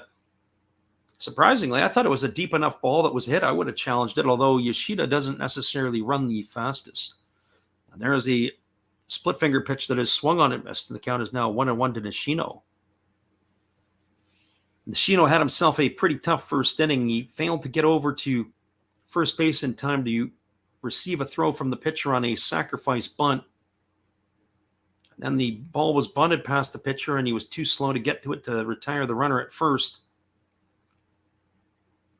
And then he had an opportunity to try to bunt the runner over, and he ended up fouling off a couple of pitches. There's a fastball swung on it, is lifted down the left field line. It's going to drift into the seats.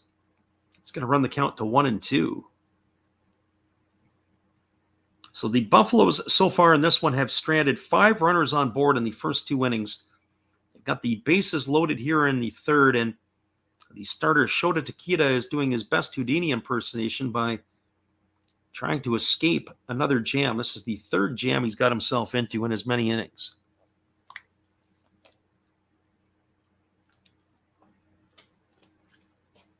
So here comes the 1-2 offering.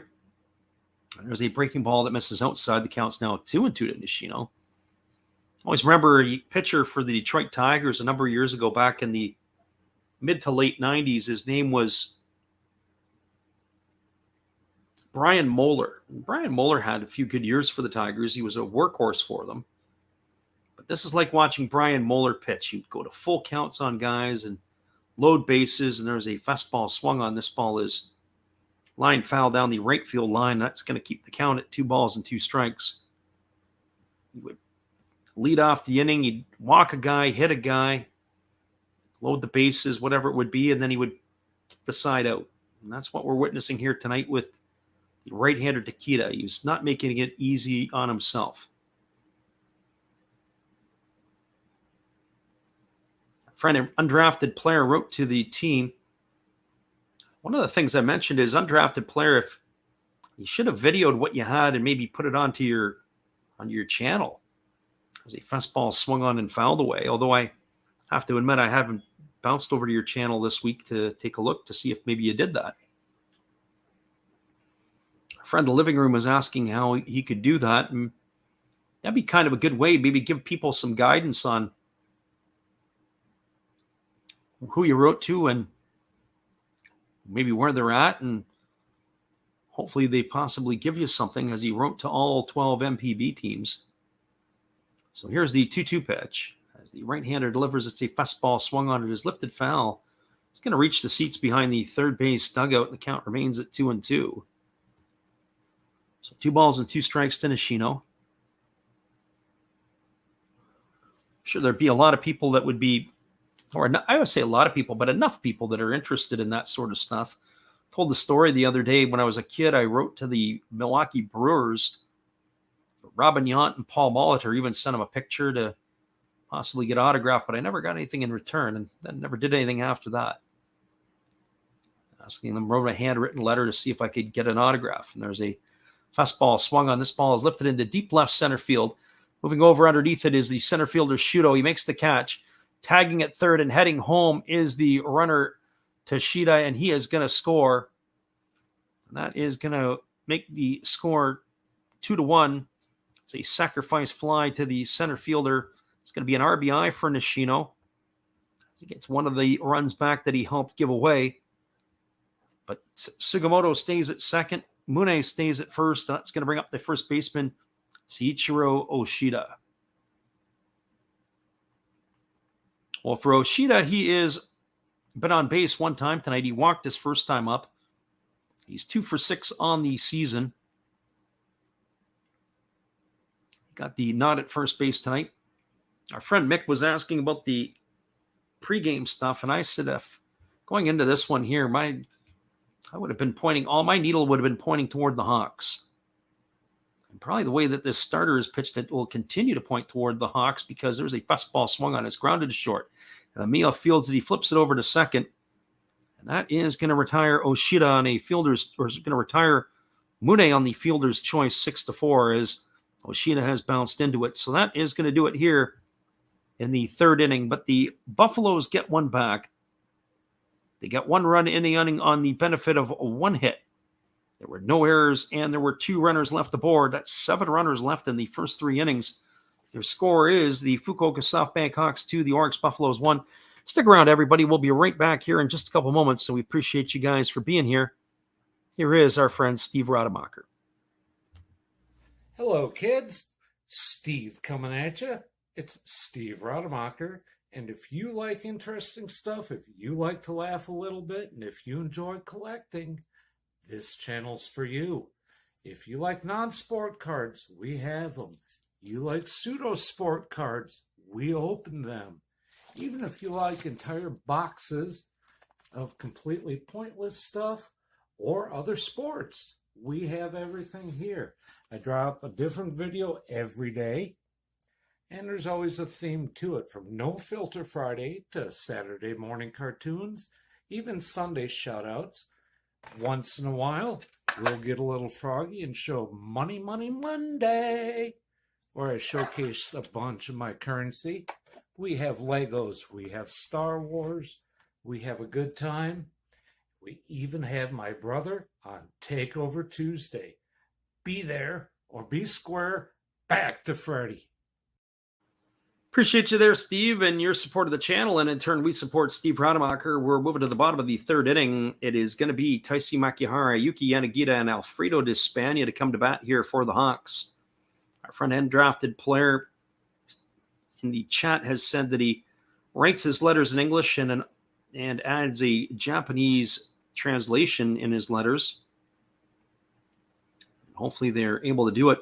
Our friend Living Room asks, how much postage? I know it's $1.30 Canadian to mail a letter to the U.S. I believe it's just shy of $2 or around $2 to go to Japan. There's a fastball swung on and fouled away. So if you wrote to all 12 teams, it's going to set you back $24 in your postage to write to them.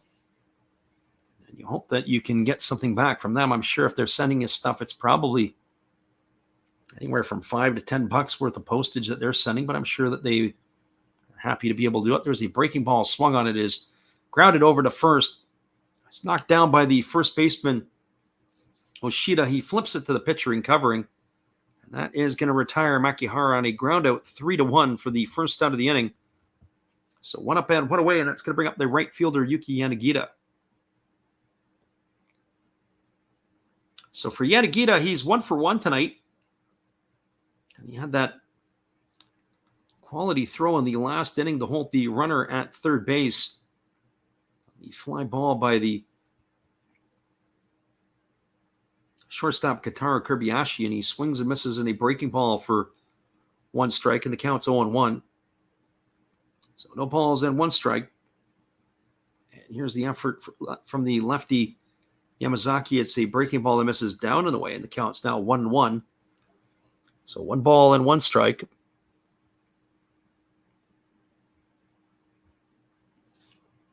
And here's the pitch. It is a breaking ball swung on. It is grounded foul on the first base side. That last pitch was at 89 kilometers an hour. Just really floated in there. It was almost an eephus pitch, to so to speak. So 1-2 offering. There's a fastball swung on. It is Line foul down the left field line, and that runs the count to 2-2. We were talking earlier, we were saying if this game could end at a reasonable time, and I just don't see that happening now. We're going to look at possibly calling yet another game tonight, and the game that we were going to call would be the Hanshin Tigers and the Chinichi Dragons. That game is probably going to be off the docket. There's a fastball swung on it, is grounded over to first. Fielded neatly by Yoshida. He's going to take it himself this time. That's going to go down as a ground up to 3. And Yanagita is retired for out number 2, and that's going to bring up the DH, Alfredo Despania. So for Despania, he has got an RBI in his first trip to the plate. He had a sac fly to right field.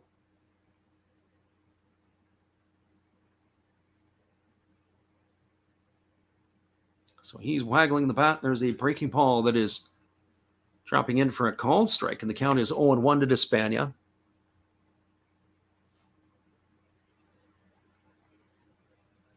The lefty works set, and now he kicks, does Yamazaki, and there's another breaking ball. That one is at 87 kilometers an hour. It misses upstairs.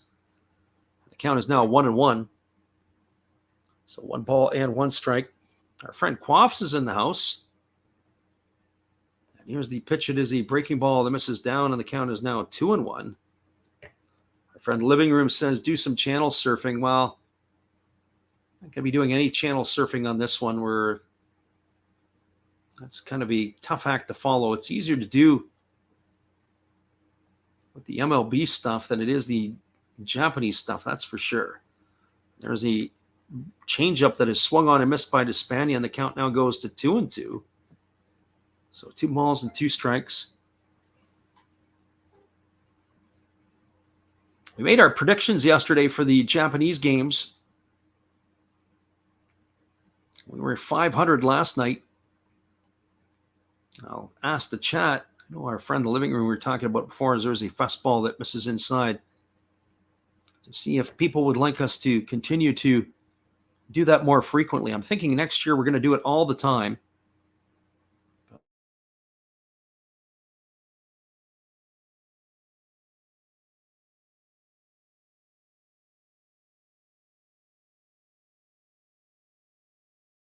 I've only done it through by second baseman Nishino. He throws to first. It's going to be a ground out 4-3 for the third out of the inning, and that will do it here for the Hawks. There was no runs, no hits, no errors, and nobody left the board. We're now finally through 3 complete. It is the Hawks 2, the Buffaloes 1. Stick around, everybody. We'll be right back in just a couple moments.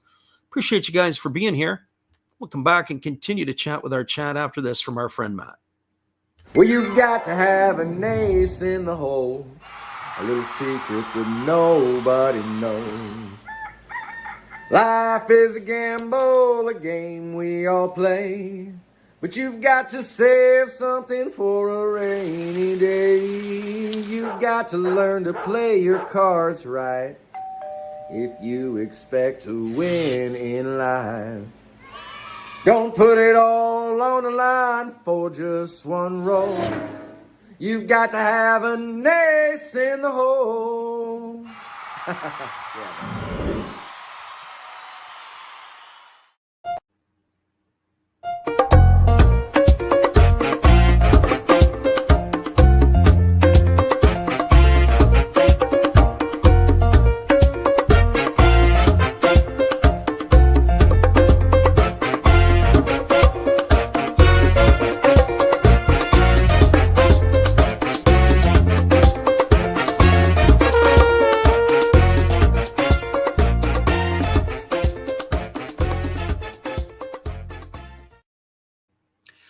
Welcome back, everybody. It is going to be the 9, 1, and 2 hitters in the batting order coming up for the Buffaloes. That means Tori Fushimi, Shuhei Fukuda, and Kai Nakagawa to face the right-hander Shota Takeda.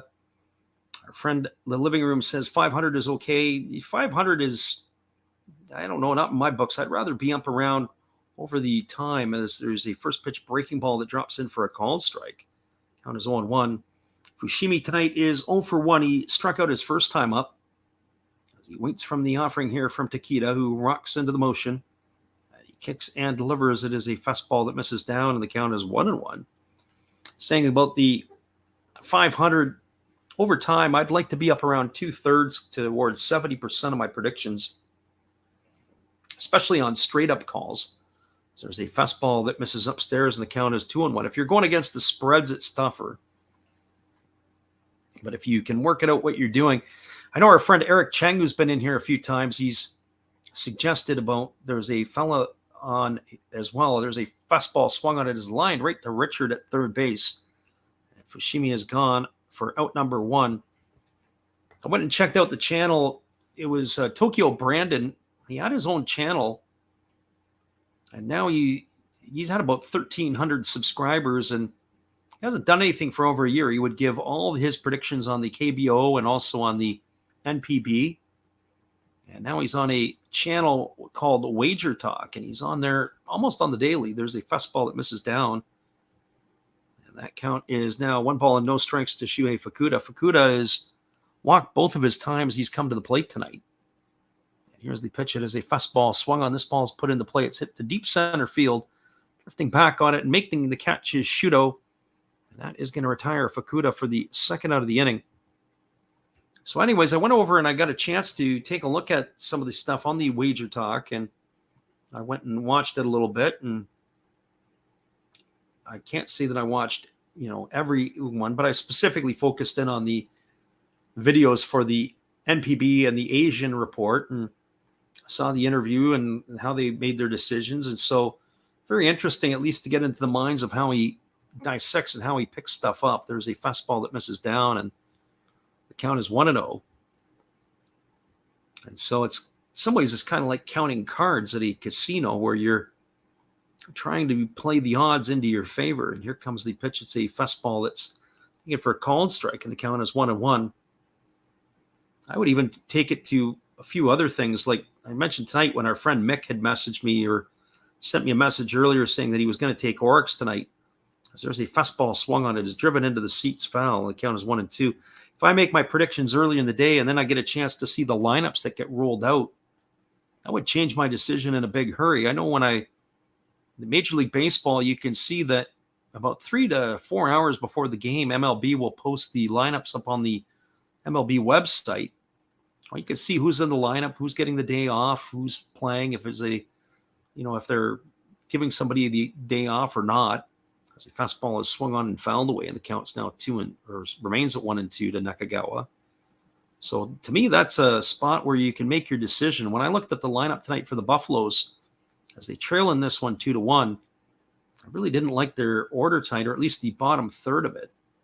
And here's the 1-2 pitch. It's a fastball that backs Nakagawa off the plate, and the count is now 2-2. That impacts it as well. Also, when you look back at the previous games, the days before, how they use their bullpen, who's been used, what's been used. There's a breaking ball swung on it, is lifted softly into center field. Coming in on it is Shudo. He makes the catch. That's going to retire Nakagawa for the third out of the inning. Well, this time the Buffaloes don't strand anybody on base. There was no runs, no hits, no errors, and nobody left the board. That was as easy an inning for Takeda so far in this one. It is a 2-1 ball game as we are now moving to the bottom of the fourth inning. Stick around, everybody. We'll be right back for this. And we have Bowl 1v1 fan in here. We'll help you out when we come back. Hang tight. We'll be right back after this. Domo arigato. Sorry if I mispronounced that. I'm new at this. Thank you for watching Last Raps Baseball. Tell all your friends and family to come check him out, ask some questions during the telecast, and give him a good sub and a thumbs up. And this is Steve coming back at you, and some new things on my channel. Star Wars figures that everybody likes. We have Mad magazines from the 1970s. We try to avoid the Noid. And for your pleasure, once in a while, we can open up Michael Jackson if you want, the cards. We have Elvis. We have Sadahar O. We love everything that is everything, so we even have the Beatles fighting with lightsabers. Look at that, John and George. Once in a while, we'll even have my brother take over my channel on a Tuesday. So once again, Everybody tell your friends, come see Freddie at Last Raps Baseball. And right now, I'm going to kick it right back to you, Freddie. Appreciate you there, Steve, and your support of the channel. And in turn, we support Steve Rademacher after the game. Be sure to go check him out. Go to the bottom of the fourth inning. It's going to be Akira Nakamura, Tatsuro Yanagamachi, and Richard here to face the lefty Yamazaki. The first pitch is a breaking ball that misses down for ball one. The count is 1-0. Our friend Bull 1v1-0 wants to know where a stream is for this one, and there's a fastball that just misses outside. The count is now 2-0. Well, we can't put live links in here, but what we can do is we can give you some information, and you can go and check it out. What a lot of people do is they listen to our game and they go and pick up the links. So first of all, if you are in the United States, Canada, North America, as a fastball is taken for a called strike, the count is now 2-1. You want to Google Live QQ. Once you get to there, then you can access that site and it'll be able to help you out. There's a breaking ball missing down and away, and the count is 3-1. There's all kinds of different links and different things there, and you have to use your Google Translate to help you out. There's a fastball swung on. This ball's belted into deep right field. Moving back onto the warning track and making the catch is Sugimoto. And Nakamura is going to be retired for the first out of the innings. So 1 up and 1 away. That is going to bring up the left fielder Tatsuro Yanagamachi. So if you're listening on how that is done, then let us know how it goes. So we've given you the information. You've got the keys. Now you have to go and unlock it. So Yanagamachi tonight is 0 for 1. He's grounded to first his first time up. Our friend Quaffs asked the question, how many games are in an NPB season? As there's a breaking ball that drops in for a called strike, and the count is 0-1. Last year, there was 143 games. I believe that's the set number for this year as well. For some reason in my mind, I thought it was always 142 or something along those lines. It was 143 last year. The year before, in the pandemic shortened year, it was, I believe, 120. There's a fastball that misses down, and the count is now 2 balls and 1 strike to Yanagamachi. Here's the offering from Yamazaki. It's a breaking ball swung on. It is lifted foul over into the seats, and the count is now 2-2. So 2 balls and 2 strikes. Yanagamachi again getting the start in left field. Seiji Ubiyashi's season unfortunately came to a crashing halt for him with his torn ACL about 6 weeks ago. There's a fastball swung on it. It's grounded up the middle. It's going to get by the pitcher and by the shortstop Kirbyhashi, and Yanagamachi is aboard with a 1-out single. That is going to bring up Richard to the plate, who is 0 for 1 tonight. Ball there was hit to the glove side of the pitcher. Wasn't able to get down quick enough, Yamazaki, to field his position. So Yanagamachi, the runner at first. Richard steps to the plate. He struck out his first time up. His average has dipped to 189 on the year.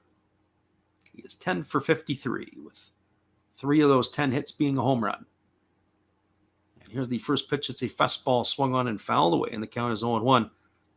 I'm wondering, as Sanagawa, or Richard as they call him here, gets more experience and starts to figure it out a little bit more, how he's going to end up. I think that, at least in my opinion, he's got some power. I saw him last year in his debut, and we saw him hit a couple of home runs a couple of times.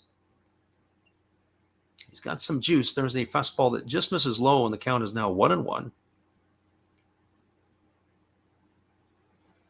After Richard, it'll be Takuya Kai, who waits on deck. Should he be able to reach base safely here? Here comes the 1-1 pitch, and there's a fastball taken for a called strike, and the count is now 1-2 to Richard.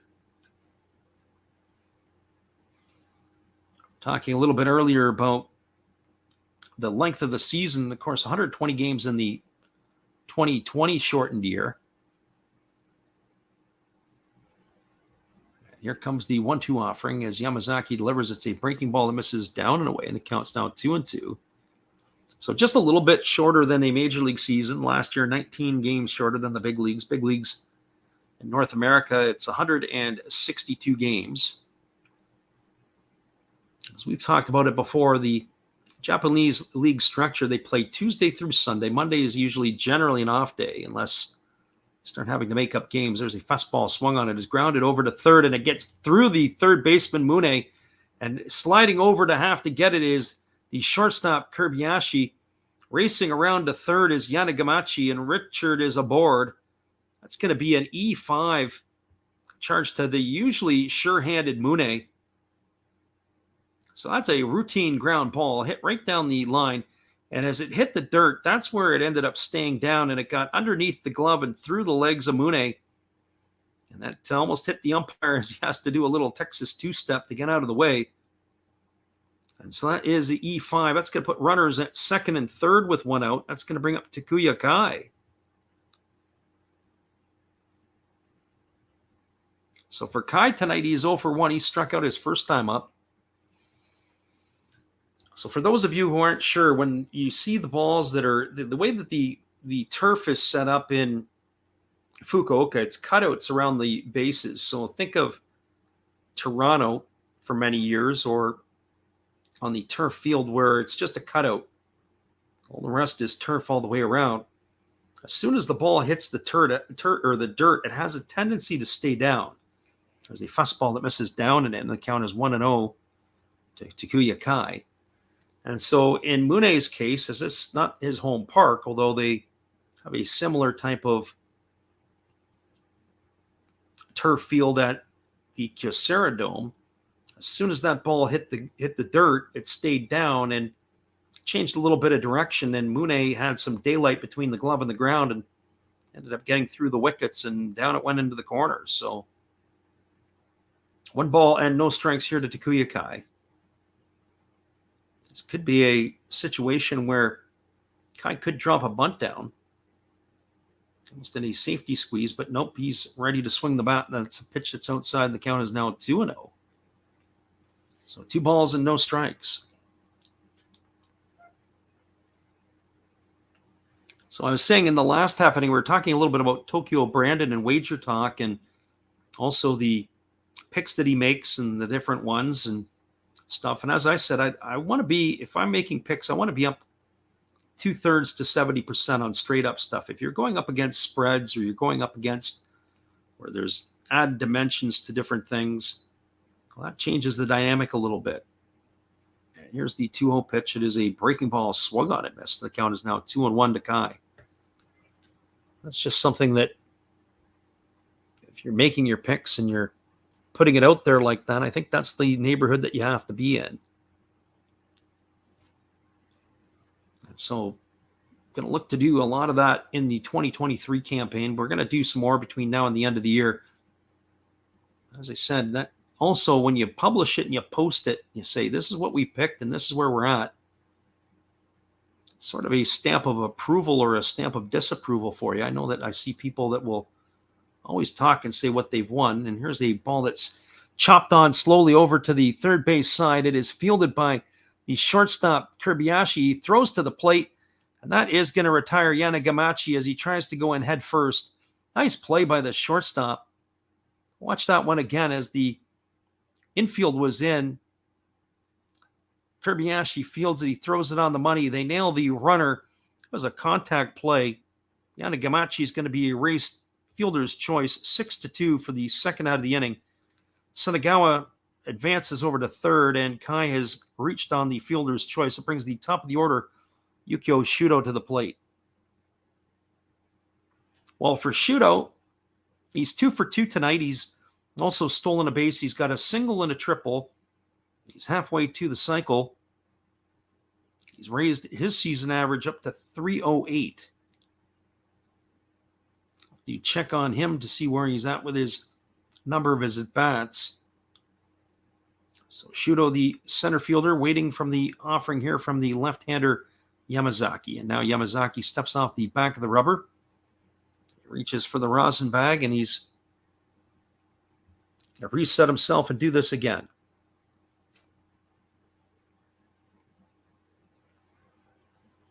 So Shuto digs himself back in. The runner at first is Kai. The runner at third is Richard. And here's the pitch from Yamazaki. It's a breaking ball that drops in for a called strike, and the count is 0-1. So no balls and 1 strike.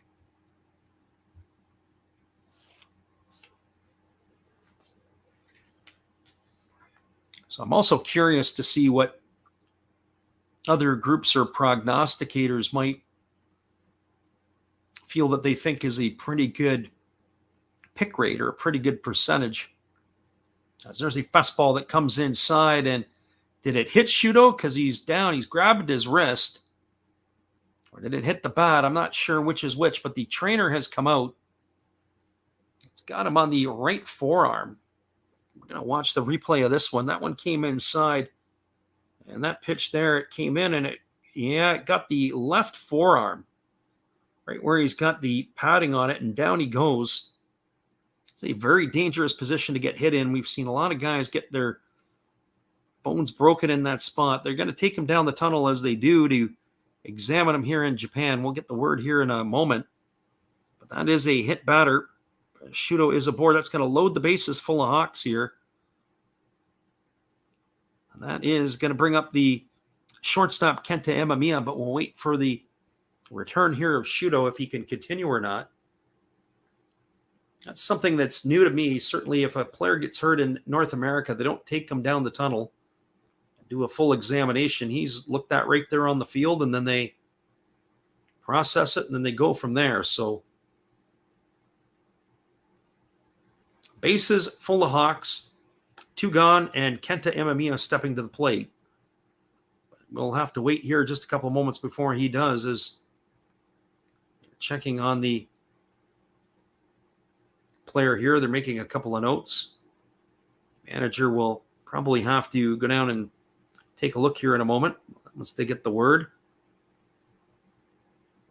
As we wait, the pitcher Yamazaki is playing catch with his catcher, and it's kind of funny because the radar gun is popping up. So what do we got here? Shuto is coming back, and there he is. Shuto's coming back out onto the field, as he's going to be the runner at first base. And Kenta Emamiya coming to the plate. Kenta Emamiya tonight, 1 for 2. He's got a single and 2 trips. He's scored one of the 2 runs for the Hawks.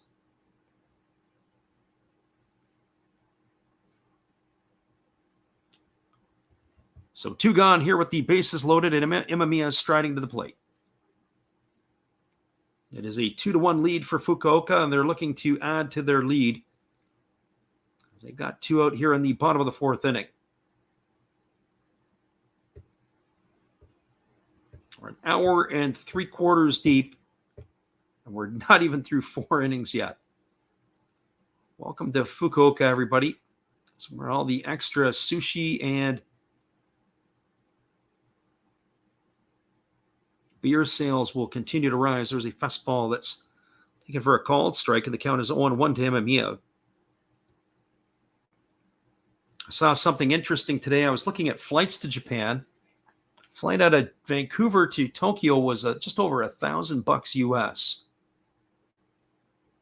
But then I looked for flights out of Seattle, because the flight went from Vancouver to Seattle to Tokyo, and there's a fastball taken for a ball inside, and the count is now 1-1. So 1 ball and 1 strike. So I thought, well, if I go down to Seattle and maybe kibosh the Vancouver portion of the trip, I might save myself some money. And instead, it was actually $300 more expensive to fly out of Seattle than it was to take the flight from Vancouver to Seattle and then to Japan. Crazy. So here's the 1-1 pitch, and it's a breaking ball that's down. This ball is swung. It's hit into left field. It's going to be in it for a base hit. 1 run is in. Here comes the throw to the plate. It's not going to be in time. It's going to be a 2-run single for Kenta Emamiya. And he's got himself 2 RBIs. And that is going to increase the scoreline to 4-1. Richard scores the 3rd run. The 4th one was scored by Takuya Kai.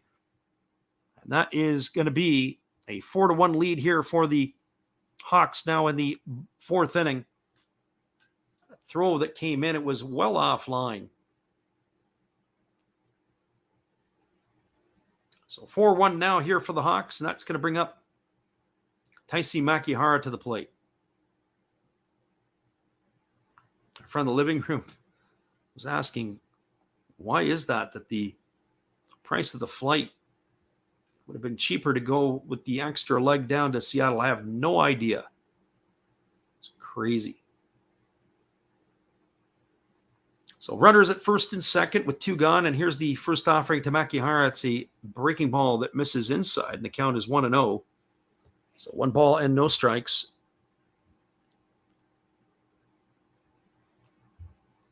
This one here has definitely been a quiet affair. As here comes the 1-0 offering as Yamazaki delivers a breaking ball that misses down and away, and the count now is 2-0. So 2 balls and no strikes.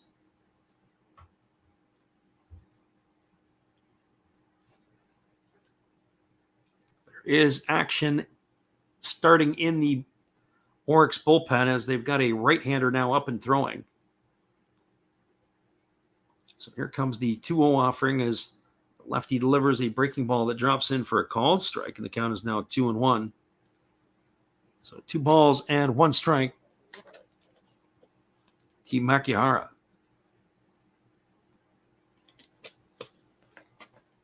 Just to put it in perspective, as we mentioned, this game here got off at the same time as the one in Murray did. There's a fastball swung on it, is grounded over to second. It is the second baseman, Nishino, flipping it over to the shortstop covering, and that is going to retire Imamiya on the fielder's choice. That's going to go 4-6 for the third out of the inning. And that is going to do it here for the Hawks. Well, there was damage done in the inning. There was 2 runs in the inning on 2 hits. There was an error, and there was 2 runners left aboard. We are now through 4 complete. It is the Hawks 4, the Buffaloes 1. Stick around, everybody. We'll be back with the call of the top of the 5th inning after this. Glad you guys could be here with us tonight. Here's our friend Steve Rademacher. Domo arigato. Sorry if I mispronounced that. I'm new at this. Thank you for watching Last Raps Baseball. Tell all your friends and family to come check him out, ask some questions during the telecast, and give him a good sub and a thumbs up. And this is Steve coming back at you, and some new things on my channel. Star Wars figures that everybody likes. We have Mad magazines from the 1970s. We try to avoid the Noid.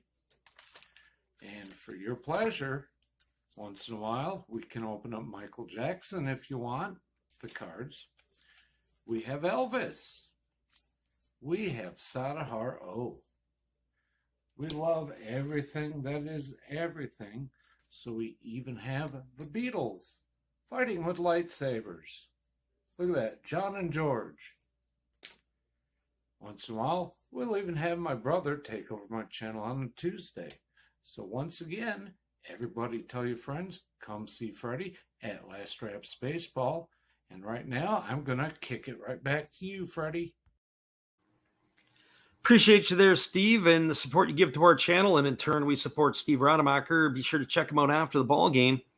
It is going to be Masataka Yoshida, Yatara Sugimoto, and Yuma Mune coming to the plate here to face the right-hander Shota Takeda. For Yoshida tonight, he has walked both times to the plate. He's also scored a run.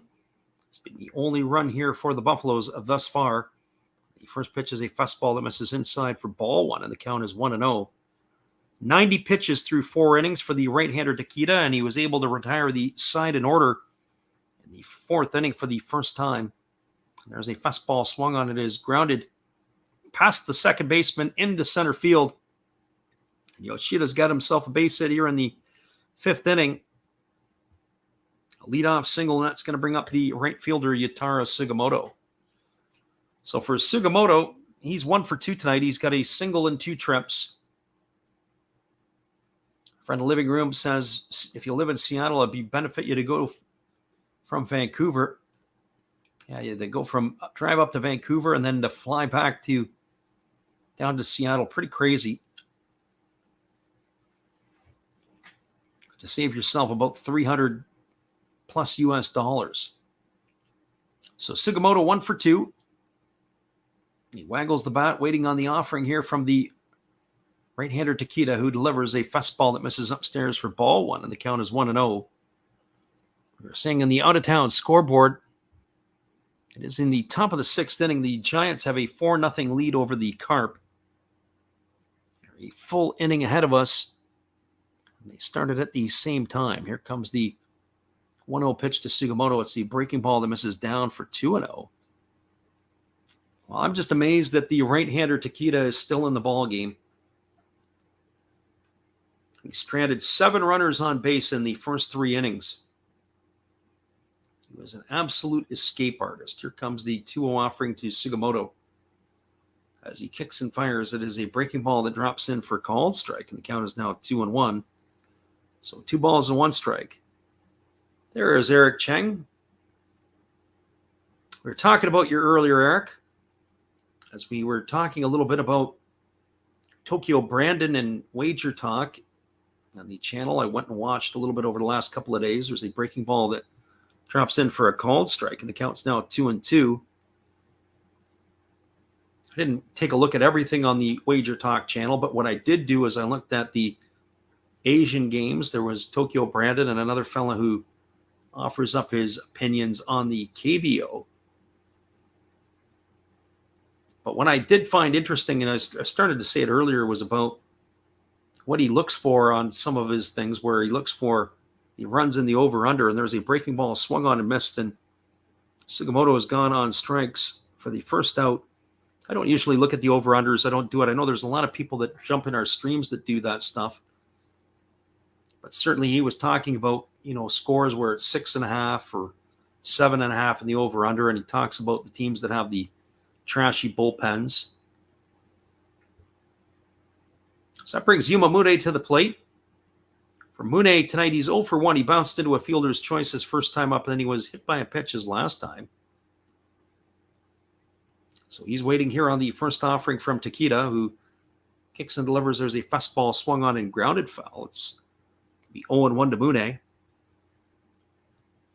As I was saying to our friends here in the stream earlier, we were just saying just the thought process that they go into, or that he thinks about.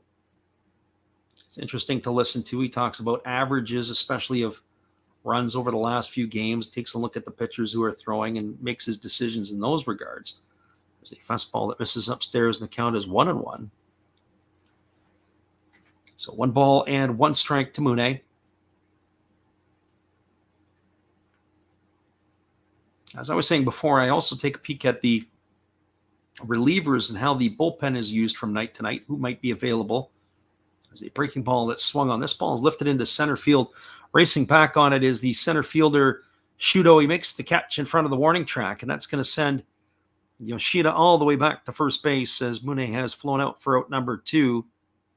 Gave it a ride, just not far enough, and that's going to bring up the shortstop, Kotaro Kobayashi.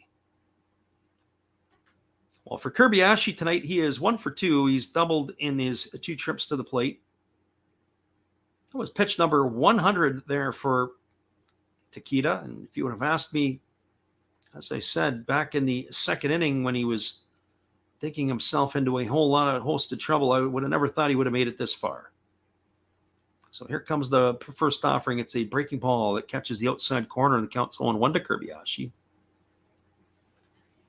So as mentioned, just the decision-making. But then our friend Mick, who was in here earlier, was asking the question as there's a breaking ball swung on and missed, and the count is now 0-2. He sent me a message on our community page and said, hey, do you think that this is Orix's night? And, it still could be, but I said no. I took a look at their lineup, which happened to be the lineup was dropped about, I'd say probably about an hour before the game. And when I saw the lineup that Orix was running out tonight, I was like, I don't think I like their lineup against the Hawks in this one. And there's a split finger pitch that misses down and away, and the count is now 1-2. Our friend Breathe Deep is in the house, and he says, who thinks that over 7.5 is good? I don't, at this point here with 5 runs on the board, I think the bullpen for the Hawks will be a little bit tougher. I don't know if Orix's bullpen has been sorted out this year as much as some of the others. There's a fastball swung on and it's lined into the seats down the right field line, and it's going to keep the count at 1-2. Eric says, I've done zero research today. No idea who's pitching, no idea of the lineups, and no opinion on the 7.5. Well, Takeda here, who started for the Hawks, gotta say he has been the Houdini Act Award here. There's a fastball swung on it, is grounded over to short. Emamiya fields it as it's on the hop. He throws to first. That's going to retire Kobayashi. It's a ground out, 6-3 for the third out of the inning, and that will do it here for the Buffaloes in their half of the fifth inning. They strand another runner aboard. That is going to be the 8th of the game that they've left on. No runs, 1 hit, no errors, 1 left on base. We're moving to the bottom of the fifth inning. It is the Hawks 4, the Buffaloes 1. Stick around, everybody. We'll be back in just a couple moments. I somehow think that's going to be the end of the rope there for the right-hander Takeda. We'll be going to the bullpen here as this one's going to move along. Hang tight. We'll be right back. This is Steve Rademacher, and I'd like to introduce you to my channel if you haven't seen it before. These are all the things I enjoy: sports, autographs, relics, non-sports Hall of Famers, pseudo-sports, Star Wars. That's my channel name and my name, and I would really appreciate it if you would come check me out and maybe even subscribe if you like it. Thank you for that for now, and back to your ball game.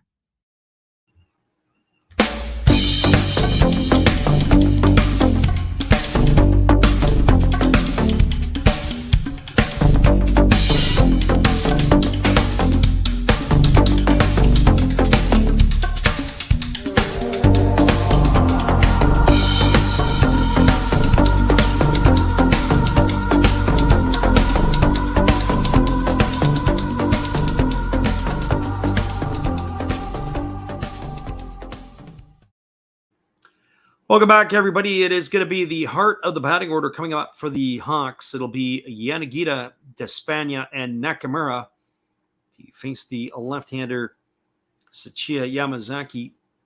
Zaki has struggled here with the defense behind him tonight. He's made an error himself. Unfortunately, he was charged with the error, but it probably wasn't his. It was more the second baseman, Shino's poor play. And there's a breaking ball swung on, and it's fouled off into the umpire. I think that's the third time tonight the umpire has been hit. So no balls and 1 strike, but 3 times tonight the home plate umpire has worn one. And here comes the 0-1 offering. It is a fastball swung on and fouled away. The count is now 0-2. So no balls and 2 strikes to Yanagita. Left-handed hitting Yanagita waggles the bat, waiting on the offering here from the lefty Yamazaki. Holds set. And now he kicks and fires. It is a fastball that misses down, and the count is 1-2. So 1 ball and 2 strikes.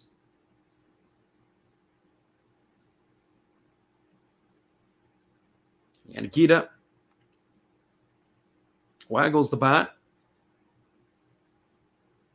He's waiting here for the offering from the lefty Yamazaki, who kicks and delivers. There's a 83-kilometer-an-hour breaking ball that misses upstairs, and the count goes to 2-2. We've seen that a few times in the last couple innings. Ball's got frost on it by the time it comes down. So here's the 2-2 pitch. There's a breaking ball swung on and fouled away, and the count now remains at 2-2 to Yanagita. With Yanagita, he's got 15 homers on the year. He's tied for 3rd place. There is another fastball swung on and fouled away. Count remains at 2-2. Our friend in the living room says it's a blitzball pitch. That's a waste pitch in some ways. I mean, I can understand trying to disrupt the timing of the hitter, but it's so slow, it's almost not even worth it. There's an 88-kilometer-an-hour breaking ball that misses down and away, and the count's now 3-2. When you think about always try to tell pitchers at the major league level, you want about a 8 to 10 mile an hour difference between your fastball and your changeup.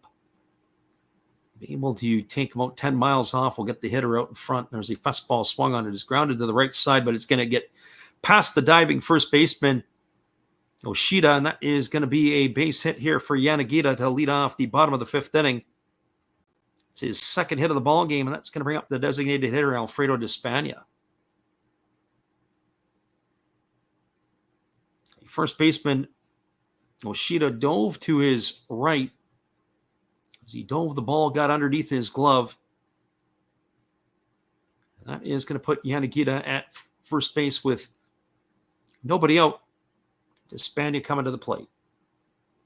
Despania tonight is 0 for 1. He's grounded out, and he's got a sacrifice fly for an RBI. And the first pitch is a breaking ball that drops in for a called strike, and the count is 0-1. Despania has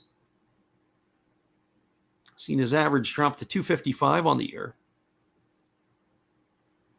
Big fella waggles his bat. He's waiting on the offering here from the lefty, Yamazaki, who kicks and delivers. It's a fastball swung on it. Is grounded over to third.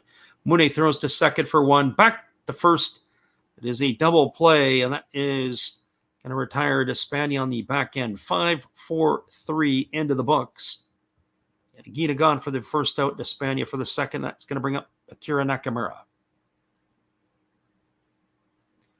So for Nakamura, he is 0 for 2 tonight. He has flown to left and flown to right. He is coming up here to bat against the lefty Yamazaki. 88 pitches so far for Yamazaki. I'm curious to see if he even comes out for a 6th inning.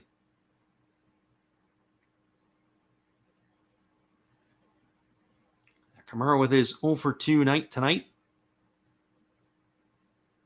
It's on the offering here from the lefty, who kicks and delivers. It's a fastball that catches the inside corner, and the count is 0-1.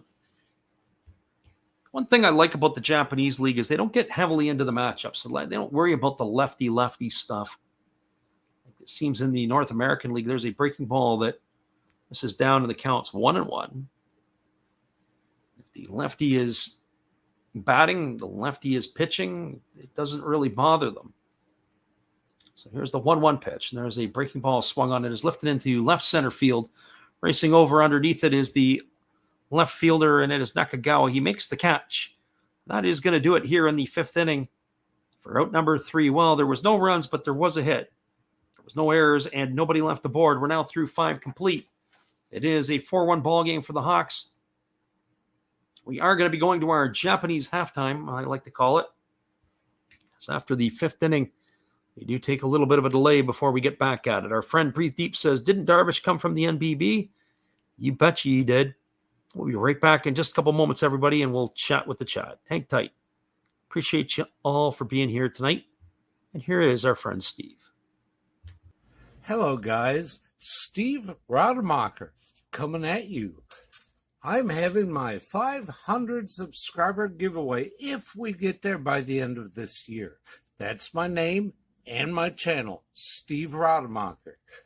All you have to do is be publicly subscribed, and then you can enter to win once we hit the magic number, either an unopened, still sealed box of Star Trek official trading cards, Next Generation and Original Series. If that's not your cup of tea, we have Fleer Adrenaline with a Deer Dick rookie card. I have pulled out an autograph from one of these, and there are relics. If that's not your thing, how about an unopened box of 1987 Donruss Baseball? Just come watch me, subscribe, and enjoy the show. Thank you. Appreciate you there, Steve, and your support of the channel. And in turn, we support Steve Rademacher. We'll be back in just a couple moments. As we said, we've got the pause in between the 5th and the 6th inning. We'll be back after this.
Welcome back, everybody. We'll just take a quick peek at the out-of-town scoreboard. The Murray Giants have a 4-0 lead. That game is in the top of the 7th inning.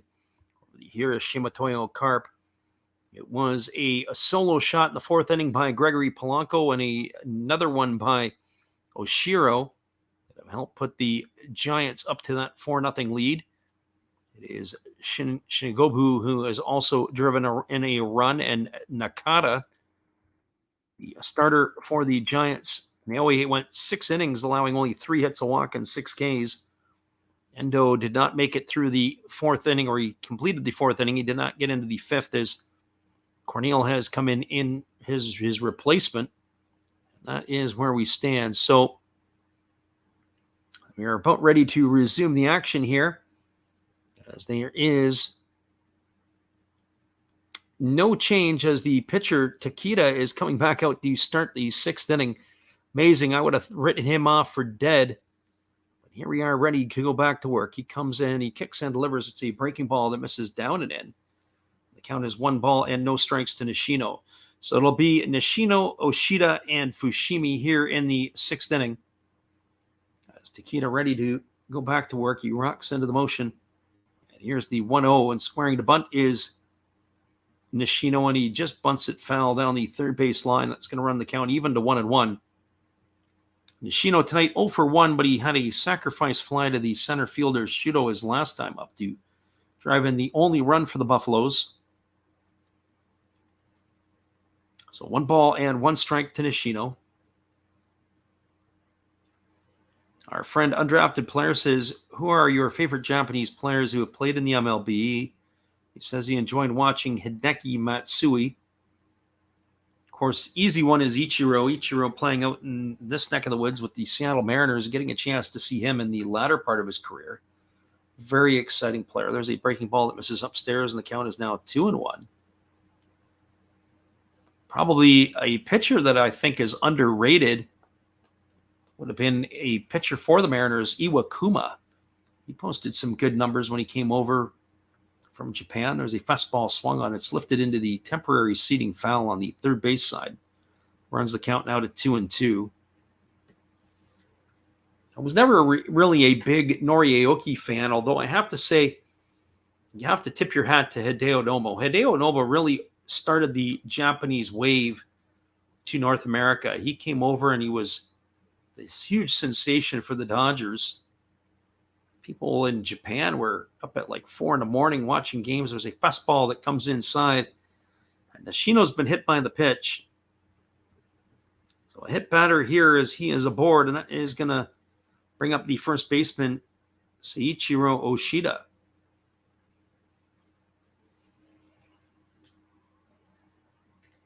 So Oshida steps to the plate. He's 0 for 1 tonight. He bounced into a fielder's choice. He's also walked. As there is action stirring again in the Hawks bullpen. That's pitch number 110. Our friend Living Room says Munenori Kawasaki was so energetic. Well, he was energetic. He just didn't have enough talent to stay up in the big leagues, really.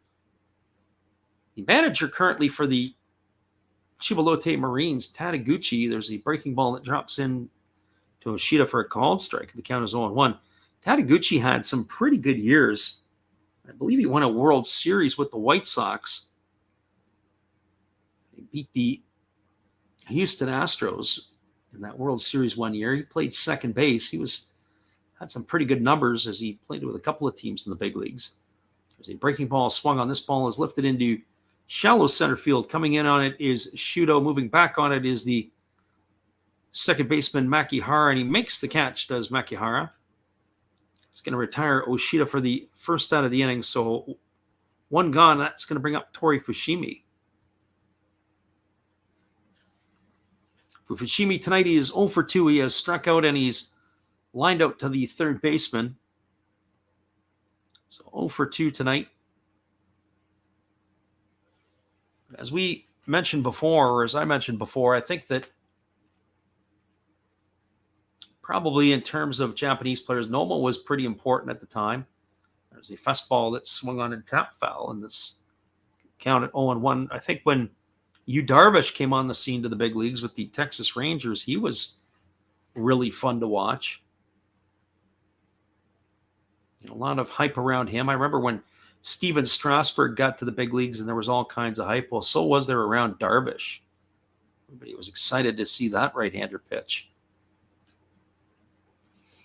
Not sure if everybody saw the news today, but Fernando Tatis Jr. slapped with an 80-game suspension for PEDs. That is going to be tough. A tough sell as one of the stars of Major League Baseball gets hit with a PED suspension. There's a breaking ball that misses outside for a ball, and the count's 1-1.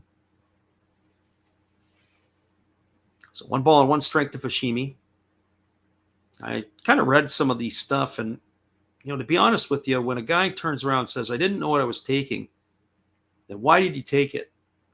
That's the question. And I remember years ago when I played football at university, we were given literally a book. It was like a Bible of what was banned and what you couldn't take. And the nutritionist that was in charge of the team stood up in front of everybody and made it clear and said, if you don't know that you should take it, here's this toll-free number to call. And there's a breaking ball swung on it as pop foul, and the count now is 1-2 on Fushimi. And they will give you guidance to tell you if this is a banned substance or not. And sometimes these substances are not always performance enhancing. Some of these substances that you could take are masking agents. And so as an example, in the Olympics, NyQuil is something that is not allowed because NyQuil serves as a masking agent. And NyQuil is I guess if you have a cough or you need to be able to get to sleep, one of those type of things. And so that's off the books. If you can't take NyQuil because it's going to mask the steroids. And there's a fastball swung on and fouled away, and the count remains at 1-2. So in the case of a Fernando Tatis Jr., there's no excuse. Getting paid how many millions of dollars, that huge contract. All you got to do is pick up the phone, make a call, and say, hey, I've got something here. I don't know. Should I take it or not? And you're going to get an answer. And so unfortunately for Fernando Tatis, that is something that he's going to have to live with, but it's also going to tarnish his legacy because now he's going to be considered a cheater. There's a breaking ball swung on it, missed. And Fushimi has gone on strikes for the second out of the inning. And that is going to bring up the top of the order in Shuhei Fukuda. Our friend Breathe Deep says, does NyQuil work on weed? He's asking for a friend. I don't know if it masks that.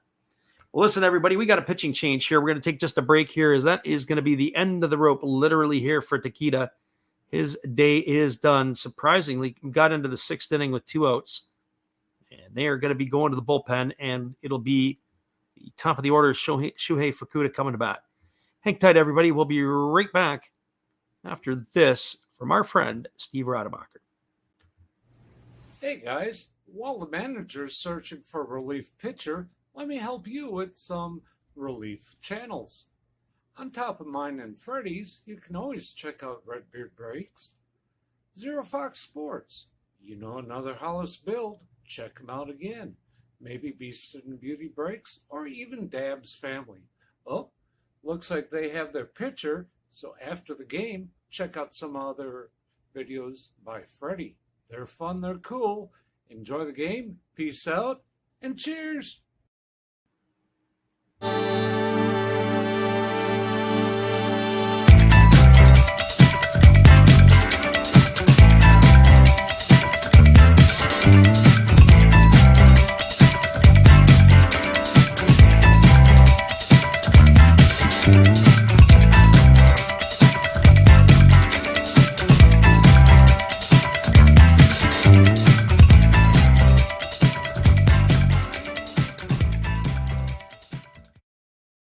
Welcome back, everybody. Well, the day is done here for the starter, Shota Takeda, 117 pitches. As I said, I never thought he would have saw the light of day to the 6th inning. Good on him as he was able to get her done. It is going to be Shin Kayama coming in, the lefty, one of the 2 lefties that the Hawks have in the bullpen. So Shin Kayama coming in here in relief, as he will be taking over on the season for Kayama. This is going to be his 35th appearance. Has worked 17 innings. He's allowed 9 hits.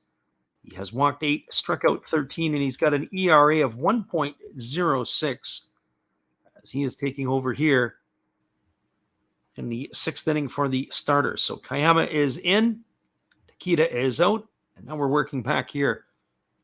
Our friend breathed deep, as we said last, the question, and it's certain stuff that will do it, and obviously the steroids, it's the masking agents, certainly for the certain types of drugs, and guys will take it, and it'll do something there to obviously be able to give a misreading, and there's a fastball that swung on and fouled away, and the count is now 0-1 to Fukuoka. So anything to get an advantage, to be able to do that, certainly, but it's also the recovery. So when you think of a guy like Tatis Jr., he's taking it so that he can recover faster. He's obviously rehabbing from an injury.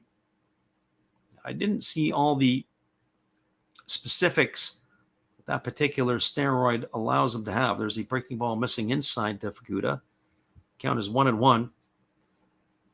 I mean, I can sit back and say that I've taken some steroid-based drugs in the past. There's 2 of them in particular.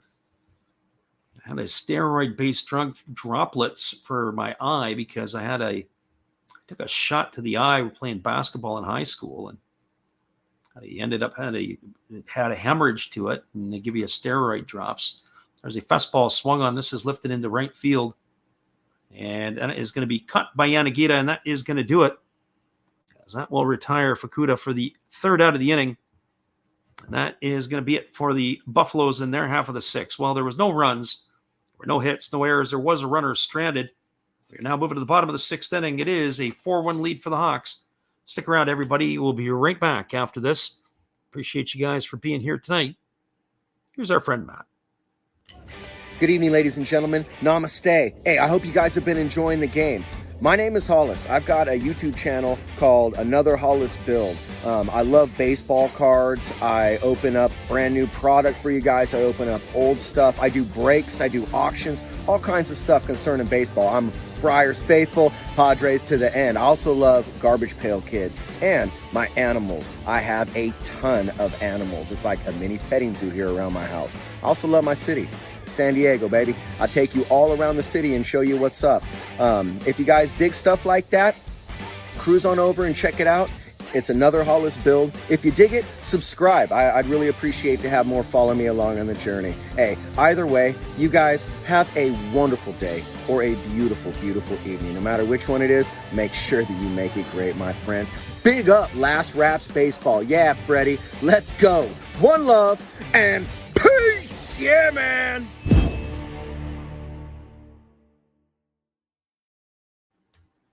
Welcome back, everybody. It is going to be Hitomi Honda coming in relief for the Buffaloes. Honda coming out of the pen. He's 1-3 this year with a couple of saves. He's worked 34 2/3 innings, allowing 29 hits. He's walked 12, and he has struck out 31. His ERA is at 2.60. So Honda coming in relief as he is taking over here for the Buffaloes. They're half of the innings. So Honda in and Yamazaki out.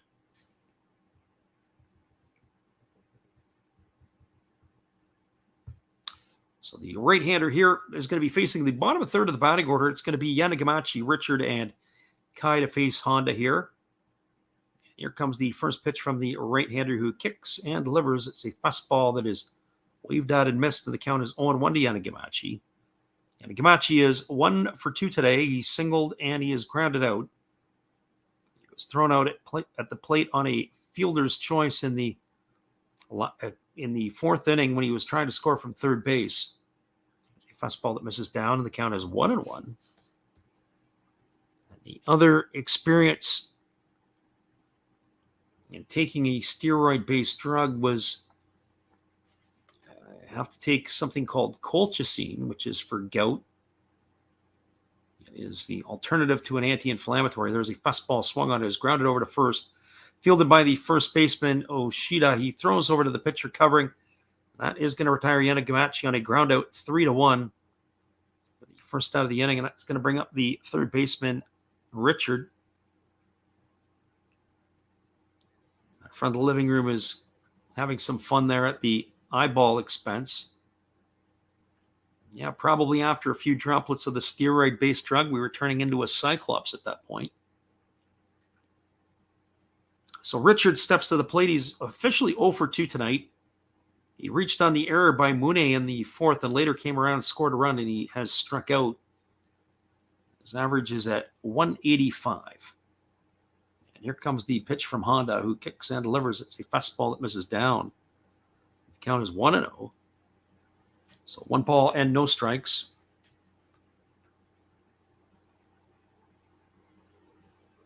So the right-hander Honda ready to go again. He kicks and delivers. It is a fastball that misses down. They appeal to the first base umpire, but they say he didn't go, and the count's 2-0. From the living room says, shoot lasers from your eye. Yep, the eye of the tiger, so to speak. So here's the 2-0 pitch. There's a fastball swung on it. It's popped up. It's popped foul. Reach the seats behind home plate. The count is now 2-1. So 2 balls and 1 strike to Richard.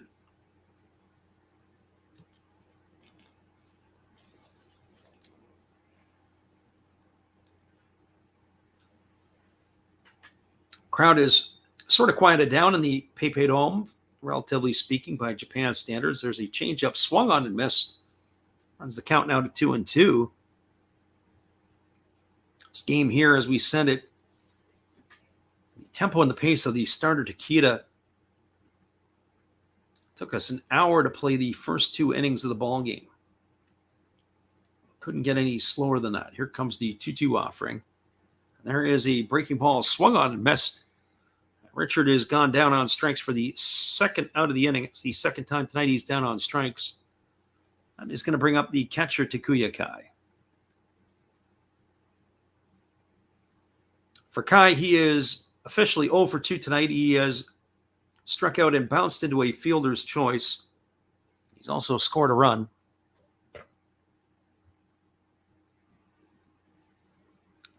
So the Hawks are enjoying this 4-1 lead right now in the bottom of the 6th inning.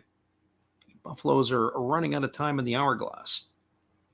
So here comes the offering from the righty who kicks and delivers. It's a breaking ball that misses up and away. The count is 1-0 to Kai.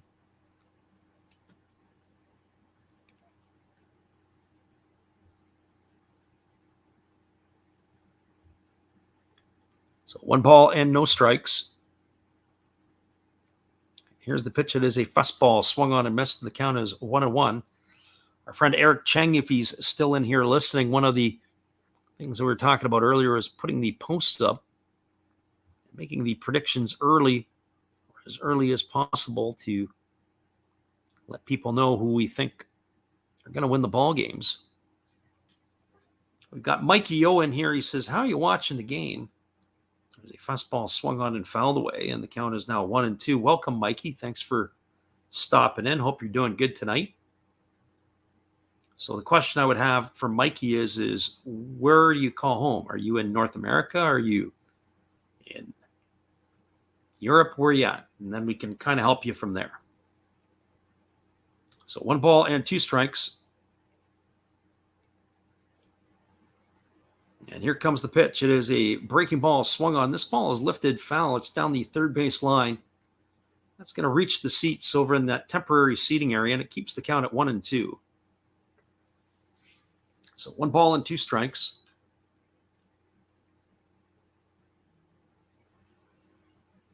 Mikey says he's in Chicago. Well, okay, so get your Google ready, Mikey, and then you can go and do a search on this, and you can help you out. So here comes the 1-2 pitch to Kai. As the righty Honda kicks and delivers. It is a split finger pitch. It misses down. The home plate umpire said he went. And is going to retire Kai for the 3rd out of the inning. So no runs, no hits, no errors, and nobody left the board. Through 6 complete, it is a 4-1 Hawk lead. But I'll finish off here with Mikey, who says he's a White Sox fan. We won't hold that against you. White Sox fans are okay. So what you want to do, Mikey, is you want to be able to go to Google and type in live QQ.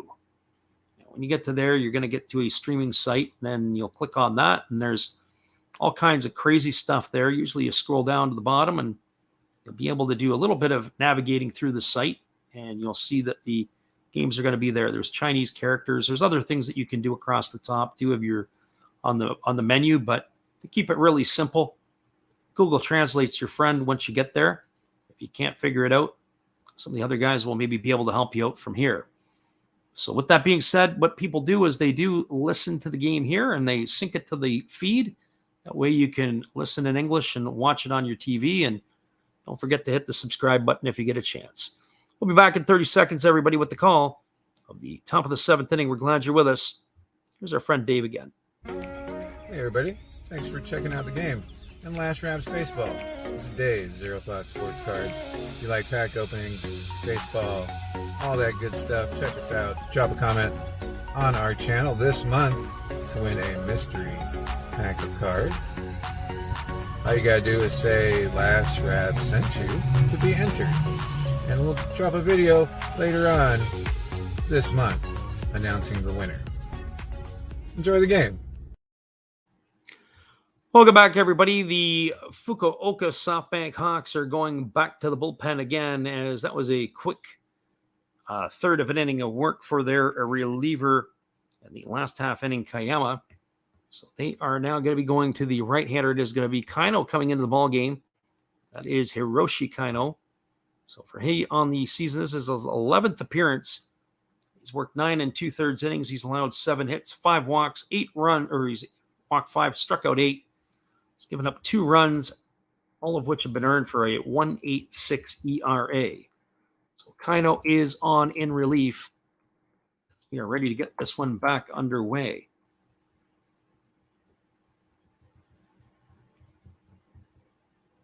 So Kaino ready to work, and he is going to be facing for the Buffaloes the 2, 3, and 4 hitters in the order.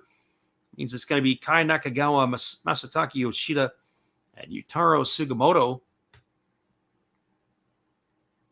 Tonight for Nakagawa, he is 0 for 3. As he waits on the offering from the right-hander here, who kicks and delivers. It's a fastball that misses upstairs for ball 1. The count is 1-0. Kaino ready to work again. He comes set at the chest. Now he kicks and delivers. It's a breaking ball swung on it. Is lifted into center field. Coming in on it is Shudo. He's going to make the catch. And Nakagawa is retired for out number 1. 1 up and 1 away, and that's going to bring up Masataka Yoshida.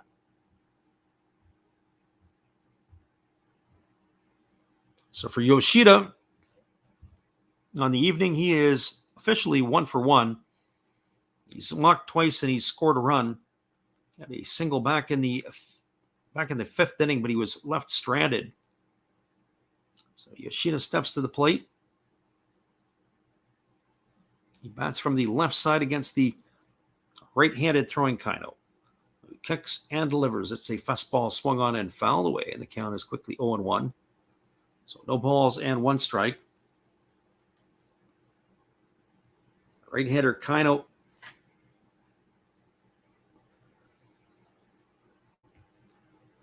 I like his delivery. I like the way that he throws. Sometimes you watch some of the pitchers and they're just not smooth. They are herky-jerky or wherever else. I do like the way that Kaino delivers. There's a fastball swung on. This ball is lined into center field for a base hit. Yoshida's got his 2nd knock of the game. It's the 4th time he's been on base. So he's got a 1-out single here, and that is going to bring up the right fielder, Yutaro Sugimoto. We got John Cardona in the house tonight. So welcome, John. Thanks for popping in. Glad you are with us, and we're happy that you're here. It is a great night for baseball in Japan, and we're debating on calling another one here tonight, but I just don't think it's going to happen because the first 2 innings of this game took forever to play. Mikey's still with us, so glad you're still with us, Mikey. Were you able to find that site? Were you able to figure it out, I guess would be the question. So Sugimoto is the batter.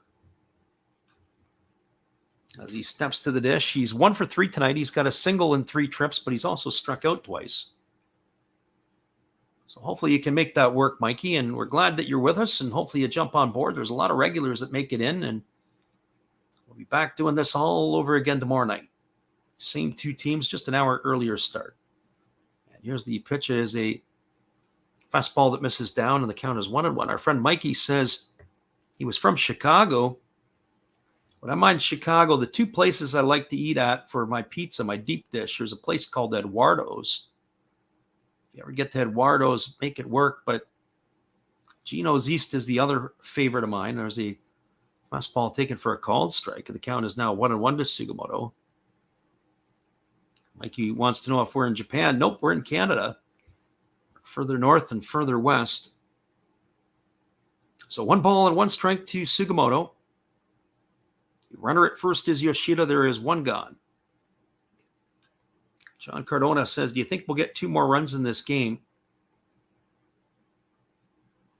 And here comes the pitch. It is a breaking ball taken for a called strike, and the count is now 1-2. I have to be honest with you, John, to the outset of this one here, I didn't like the Buffaloes lineup tonight that they rolled out. And that prediction to me is holding true, is they really squandered opportunities in the early going. They stranded 7 runners in the first 3 innings. So here comes the 1-2 pitch as the righty Kino checks the runner at first. He comes set. And now he kicks and delivers. It's a fastball that misses down, and the count is now 2-2. So 2 balls and 2 strikes. So I don't know if the Buffaloes are going to score you the runs. Hawks, on the other hand, they haven't had the opportunities that the Buffaloes have, but they have cashed when they have. I just have a feeling this game here just going to stall out a little bit, especially if Levon Monello comes in to throw the 9th inning. It's going to be real tough. So here's the 2-2 pitch, and there's a breaking ball swung on and is grounded foul. It's going to keep the count at 2-2. I would say if the Buffaloes were going to score some runs, maybe off the bat of Sugimoto right here if he deposits one in the seats. After that, I think it's going to be slim pickings for the Buffaloes the rest of the way. So 2 balls and 2 strikes to Sugimoto. Batter Yumamune is waiting his turn on deck. It was a escape artistry at its finest tonight by Shota Takeda, the starter for the Hawks. He was unbelievable. Always got himself into trouble, and pretty much, except for that 1 run, got himself out of it. The 2-2 pitch is a split finger pitch. Waved that and missed. Sugimoto has gone down on strikes for the 2nd out of the inning. The way I would describe that one would be confused. As the big right-handed stick waved at that and missed, he is gone for the 2nd out. That brings up the 3rd baseman, Yumamune. Well, for Mune tonight, he's officially 0 for 2. He's bounced into a fielder's choice, and he is flown out to center. He was also hit by a pitch in the 3rd inning. So Mune was directly involved in allowing the runs to score for the Hawks back in the 3rd inning when he let a ball go right through the wickets. So here comes the first offering to Mune. It's a fastball taken for a called strike. The count is 0-1. Uncharacteristic of Mune because he typically plays some pretty sound defense. I can say when I get a chance to watch him play, he's always fairly good.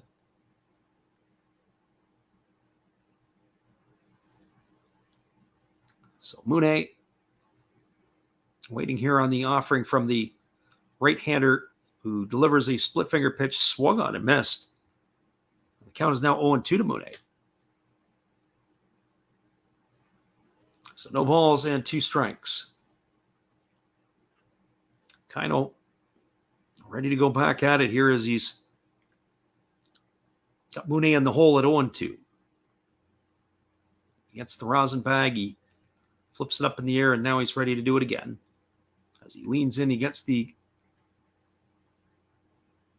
sign from his catcher, Kai, and he works set.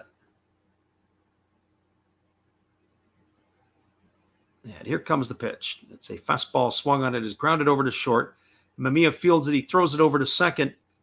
That is going to retire the runner Yoshida on a fielder's choice 6-4 for out number 3. That will do it here for the Buffaloes in their half of the 7th. No runs, 1 hit, no errors, and 1 runner left aboard. We're now through 6.5. It's 4-1 for the Hawks. Our friend John just missed my rant before he got in here. I'll come back and give you the highlights of the PD nonsense that Fernando Tatis Jr. has put himself into. Stick around, everybody. We'll be back in just a few after this from our friend Steve Rademacher. Here's Steve. Hey, guys, and thank you, Freddie. Steve coming back at you. That's right, Steve Rademacher. I would like to thank each and every one of you that is tuned into my channel. And today, let's do a little shout out for some other great channels you should be watching. There is WVlogs 18. There's Big D's Sports and Collectibles. You all know another Hollis build. Why not Like Father, Like Son? That's a great duo that does some great stuff. It shows some great cards. And of course, the one and only Bud Stoney, creators of One of Ones, the creator of One of Ones, and they're all signed on the back. Bud Stoney, One of One, like this beautiful Robin Yount that he made for me. He made me another Robin Yount, this time mini, and a Christian Yelich mini. Great cards, and he does more than cards.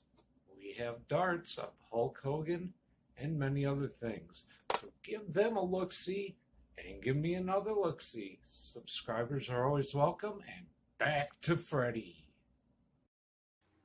Appreciate you, Steve, and your support of the channel, and in turn, we support Steve Rademacher as we move here to the bottom of the 7th inning. It is going to be the 7th, 8th, or the top of the order. It's going to be Ishido, Imamiya, and Makihara here in the 7th inning. Our friend that Living Room asked the question. He says, do they have to pay Tatis? Nope. Suspended without pay with those PEDs. But just the long-term ramifications of it, when you think of players who had taken PEDs in their career, David Ortiz, or accused of it. You also think of some of the other ones that are in that situation. Manny Ramirez was one, and guys early in their career, like even Robinson Cano lately, but Alex Rodriguez, and it just tarnishes the career. Our friend Mikey says the Hawks are going to win, right? I would think they're on a pace here, Mikey, to do it. I had him at the outset of this one, and I'm still staying by him as the going to the bullpen are the Buffaloes again. The first pitch is a breaking ball that misses upstairs for ball 1. The count's 1-0. It's Kohei Higashi who is in the ball game here. So Kohei Higashi in relief for the Buffaloes. As the pitch is a fastball that swung on and fouled away, and the count is now 1-1 to Shudo.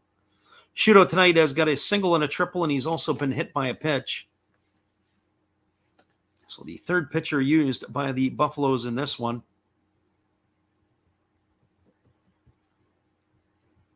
is Higashi.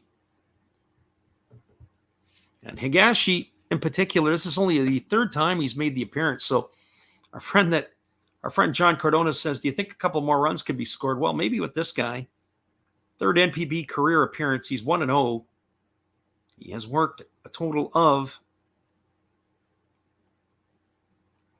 not sure how many innings. There's a pop-up down the left field line. It's going to reach the temporary seating. A hard time looking at this on the NPB website. Looks like he has faced, this is correct, 45 batters.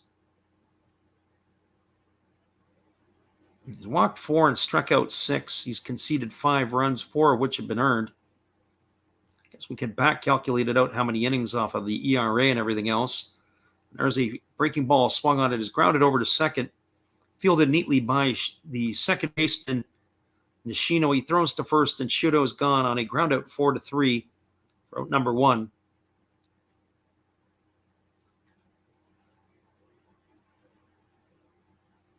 So it looks like he's worked 10 innings this year already. 10 innings, 12 hits.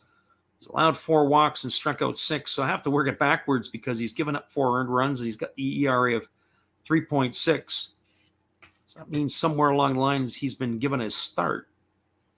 So Kenta Imamiya steps to the plate. He is 2 for 3 tonight. He's got 2 singles. He's also scored a run, and he takes a first pitch fastball for a called strike. The count is 0-1. That last pitch from Azuma was at 95 miles an hour on the gun. So here comes the 0-1 pitch. As he kicks and delivers, it's a fastball that misses down, and the count's 1-1. So 1 ball and 1 strike.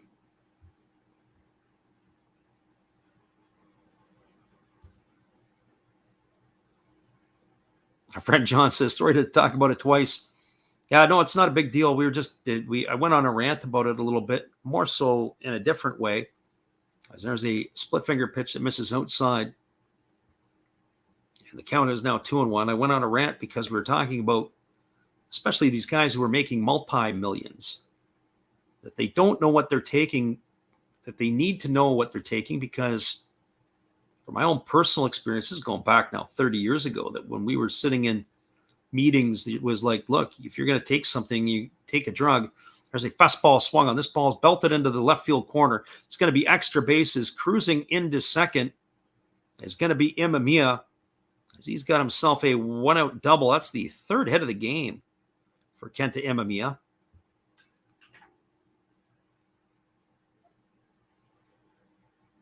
Our friend Mikey says they took money line down. He figures this game is over, that the Hawks are going to win. You might be right on that one. As I said, I called the Hawks from the outset tonight. As our friend Mick was in here earlier, and he took Orix. I was saying why. Once I saw the lineup posted, I knew the Hawks had the upper hand in this one. The Hawk lineup they rolled out tonight's a stronger lineup than the Buffalo lineup. But as John says, he really thinks that they were counting on Tatis to come back in the next week or so before this. Absolutely. It would have been like yet another trade deadline acquisition after the trade deadline. There's a breaking ball that misses up and away to Taisi Makihara for ball 1. The count's 1-0. Makihara 1 for 3. He's got a single in 3 trips. Our friend Mikey, who says the Hawks are going to win, and one would have to think that they're well on their route. It would have to be disastrous here for their bullpen, and pretty much their bullpen at this back end can be locked down. And there's a fastball swung on and fouled away, and the count's now 1-1 to Makihara. But with the PEDs and all that stuff, I was saying when I played college football, you were given a book of banned substances, and then they said, if you don't see your stuff in here and you're not sure, call this number 24 hours a day, 7 days a week. There'll be a physician or somebody online who can help you, telling you if you should take it or not. There's a fastball that misses down, and the count's now 2-1 to Makihara. Well, you got a professional athlete. You don't know what you're taking. You don't know why you're taking it. That's when you have all these health professionals that are with you. So, unfortunately, it's a kick to the Padres, but it's also going to hurt their team and their organization, and of course, long term. And there they throw down to second base, and Imamiya goes diving back safely. So just a selfish act. That's all I can say. Our friend John says, seems like a lot of these guys take PEDs mostly to recover from injuries. It's not really just the injuries. I was talking about this the other day, and I was saying about a number of years ago when I was still refereeing football, I'd go out and I'd do a game on a Friday night, and you start to really get stiff, especially on turf. There's a fastball swung on it. It's lifted into shallow left field. Moving over underneath it is Nakagawa. He makes the catch. It's going to retire Makihara for the 2nd out of the inning. But the other piece to that is the steroids, yeah, they'll help you put the ball over the fence, and they'll help you get stronger. But it's the recovery. The recovery is the big thing.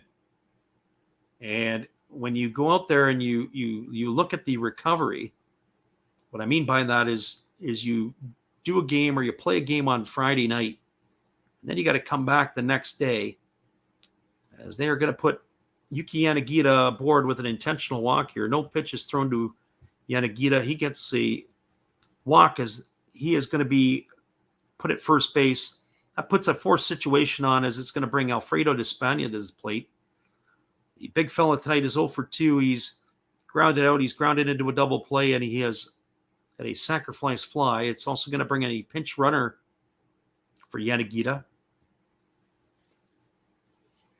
So when you think about it, you play Friday night, you get up the next morning, you got to play a day game, you're stiff, you're tired, you're sore. If you're taking steroids, you can play Friday night, you wake up and you're fresh as a daisy on Saturday. That's what they found the big thing. The steroids would help them to recover faster. So here comes the first offering to Despaigne, and it's the breaking ball that misses down and in. The count's 1-0. Our friend Mikey Yo asks, do we like Shohei Ohtani? Yes, I do. He is a generational player. I'm glad that I happen to be here to be able to witness him do two things. That's hit the ball and be able to pitch.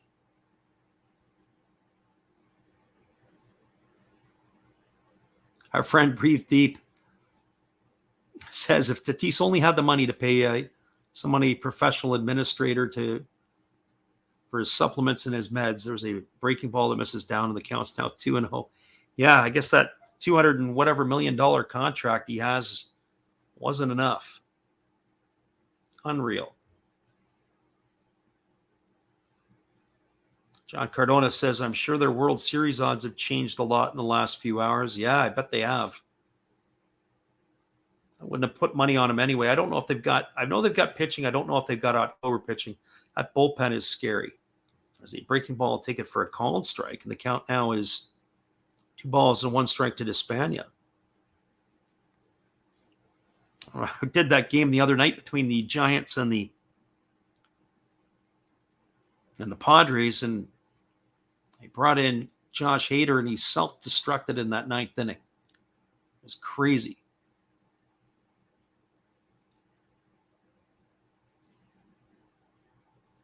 And here comes the pitch. It is a fastball that is swung on and missed. Now runs the count to 2-2. John says, you heard what I said. Yeah, it does help you recover even from that long-term injury. It's going to speed up that process. Our friend Mikey says Josh Hader traded to San Diego. Their team will be great with him. Every closer is going to have a rough patch, but I do think that Josh Hader in the 9th inning is as automatic as you want to have. Problem is who's going to get there to link the starter to the closer. Hader is the question mark in San Diego, in my opinion. So there's a breaking ball that misses down, and the count's now 3-2 to Despaigne. So the runner at second is Imamiya. The runner at first is Yanagita. There's 2 gone here in the 7th inning. And Alfredo Despaigne has worked the pitcher to a full count. So the runners are going to be on the move here on the pitch. The crowd is starting to make some noise in Fukuoka as they got the thunder sticks in full effect. So 3 balls and 2 strikes. As they check the runner at second. Now he kicks and fires. It is a breaking ball swung on. It is grounded over to short. It's fielded by Kirbiashi. He throws to first. And Despaigne is going to be retired on a ground out 6-3 for the 3rd out of the inning. And is going to do it here for the Hawks in their half of the inning. Well, the Hawks had no runs. They did have a hit. No errors and 2 runners left the board. We're now through 7 complete. That is the Fukuoka SoftBank Hawks for the Orix Buffaloes 1. Stick around, everybody. We'll be back in just a couple moments. The call at the top of the 8th inning. There is another pitching change. We'll be back after this. Here is our friend Steve again. Be sure to check him out after the game. Hello, guys. Thank you for joining Freddie here on his baseball game. And I'm Steve Rademacher, and my channel is really all about everybody, including all my international friends. We have such stuff as non-sport packs from Canada, the OP Cheese. We have the Greek Freak. We have money from around the world. We have lira. We have yen. We have francs. We have pounds. We have Deutschmarks. We have all kinds of cool stuff like that.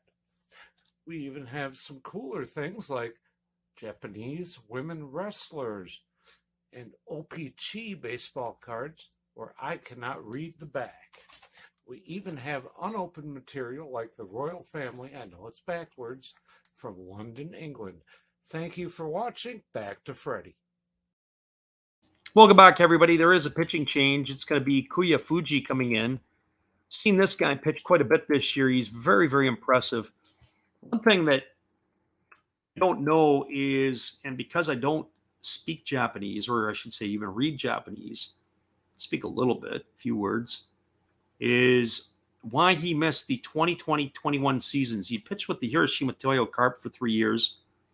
His numbers were what I would say atrocious at best at the NPB level. He only pitched in 14 games. But this year, he's been absolutely outstanding. It's his 37th appearance. He's got 4 wins and no losses. He's got a couple of saves. He's worked 37 2/3 innings. He's only allowed 9 hits. However, he has walked 16 and he has struck out 53 batters. He's got an ERA of 0.72. Well, he's going to be facing Kotaro Kobayashi, Masahiro Nishino, and Seiichiro Oshida here in the 8th inning. So the Buffaloes need to get something going here. And here comes the first pitch. It is a fastball at 95 miles an hour taken for a called strike, and the count is 0-1. And that's the part about Fuji that I really like. He throws hard. He is a power arm. So no balls and 1 strike here to Kobayashi. There is a breaking ball that misses down and away. The count is 1-1. Our friend John Cardona said, I've been against the Padres right before the 9th inning when Hader was walking in the runs. And I think Soto walked it off in the bottom of the 9th, killed his bet. It was actually Manny Machado who did it. Soto was reached on a catcher's interference before that one. There's a fastball that comes inside, and it is hit Kobayashi. And he is going to be aboard with it as he's been hit by a pitch. That is going to put him on first. That's going to bring up Masahiro Nishino.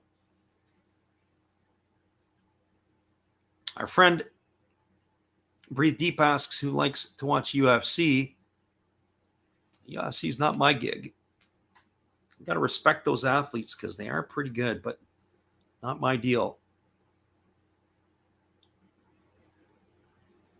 It's hard to watch some of those UFC fights just from the fact that there's just so many guys out there. It's not just the guys, but so many women out there that are doing it, and I can't keep track of everybody.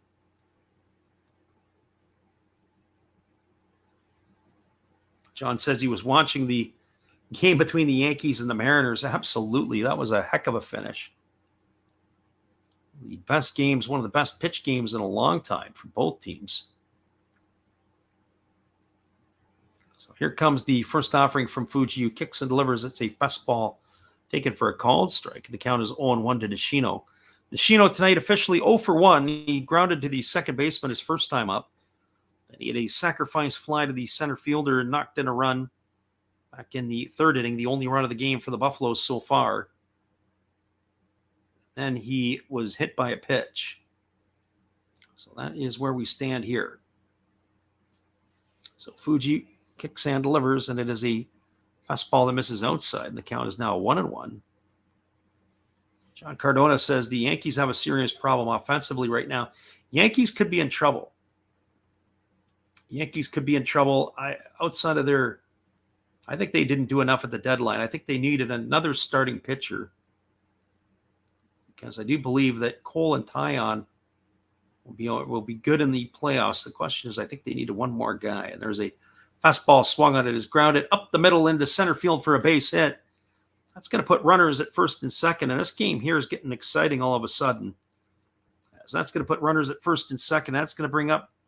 It's supposed to bring up the first baseman, Seiichiro Oshida, but his night is going to be done as it looks like we're going to have a pinch hitter, and it's going to be Joe McCarthy. So McCarthy is coming in to pinch hit.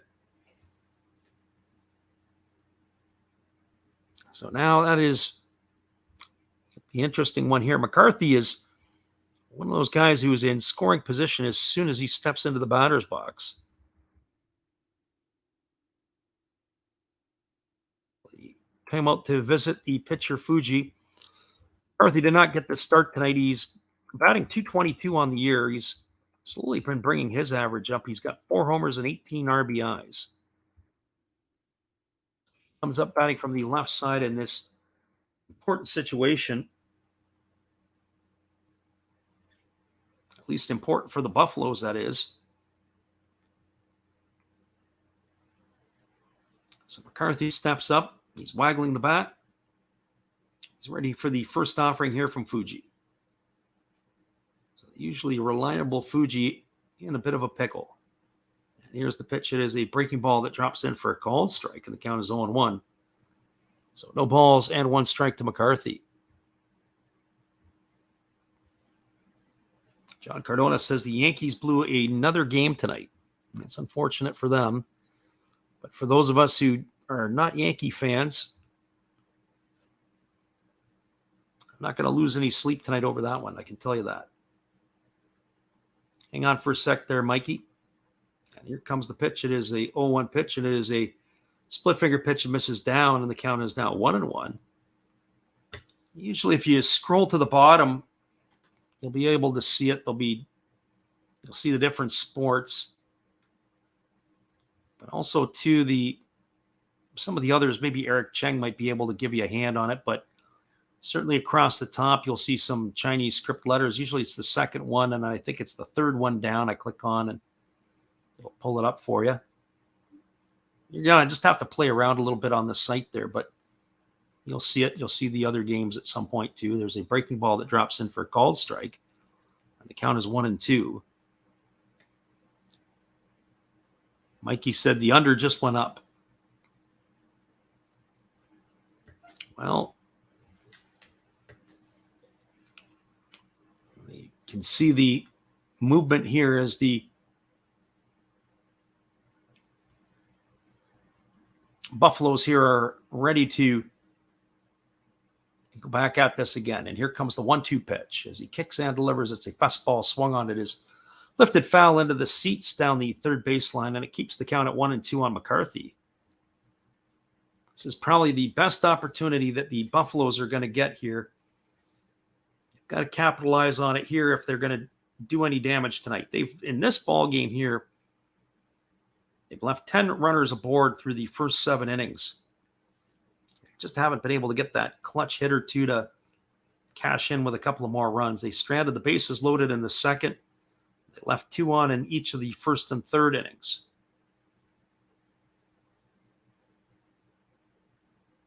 So here comes the 1-2 pitch, and it's a fastball that misses outside.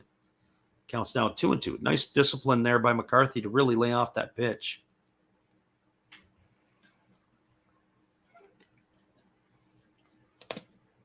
Our friend John says he's not a Yankee fan either. There's 2 types of Yankee fans, or 2 types of people how they cheer for the Yankees. Some people say that they're a fan of their team and a fan of whoever is playing against the Yankees. So here comes the 2-2 to McCarthy. As Fuji delivers, it's a split finger pitch, swung on and missed. And McCarthy is gone on strikes for the first out of the inning. So 1 up and that's the first one away. Boy, that was a nasty splitty. Thing just fell right off the table as Fuji just was able to bury that on McCarthy, and that's supposed to bring up the center fielder the catcher Tori Fushimi. I'll have to do a quick pick, and that is going to be Fushimi coming to the plate. So Mikey Yo giving us the update there, and Breathe Deep says he's got his UFC play. So we've got runners at first and second. The runner at second is Kobayashi. It is Nishino, the runner at first. Tori Fushimi at the plate. And the first pitch is a fastball swung on. It is lined into right field. It's going to get down and it's going to get up the gap. It's against the wall. 1 run is in. Rounding second, heading to third.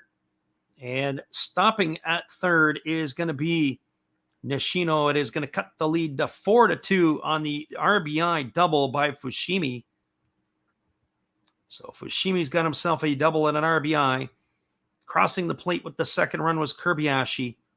Stopping at third is Nishino, and that's going to bring up the top of the order in Shuhei Fukuda. So now we got some action going on here in Fukuoka with runners at second and third. That brings up the top of the order in Shuhei Fukuda. Fukuda tonight is 0 for 2. He has flown to center and flown to right. He has also walked twice in this one. They had a little conference on the mound to talk to the pitcher, Fuji. Our friend Mikey O says, do we think the Hawks can still win? And the answer to that is yes. I still think they can win this one. So runners are at second and third. There's one gone here in the 8th inning. And Shuhei Fukuda steps to the plate. On the season, his average has slipped to 270. He's got no homers and 14 RBIs. Our friend Breathe Deep says he needs a couple of more runs. So Fukuda waggling the bat. He really chokes up. He's got a good 2-3 inches off the bottom of the bat. As Fuji holds set. And here comes the pitch. They squared a bunt. Looked like more of a safety squeeze. The pitch was up and away. But the batter Fukuda pulls that one back, and it's ball 1 to Fukuda. One would have to think that more than likely it's probably going to be a safety type squeeze. You don't necessarily need the suicide portion here. Left-handed batter at the plate.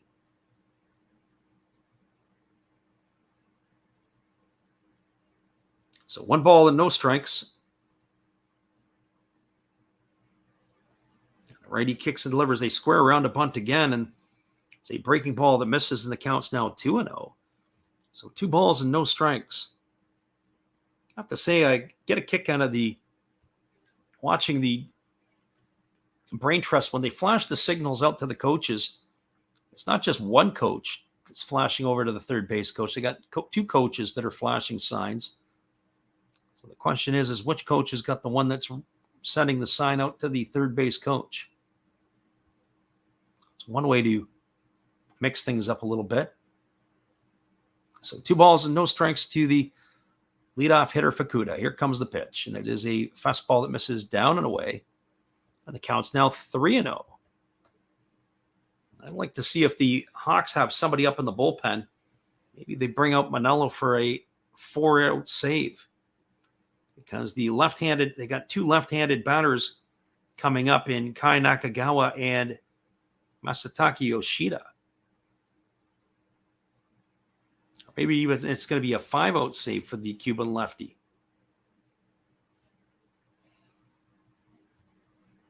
So 3 balls and no strikes. Fuji works set.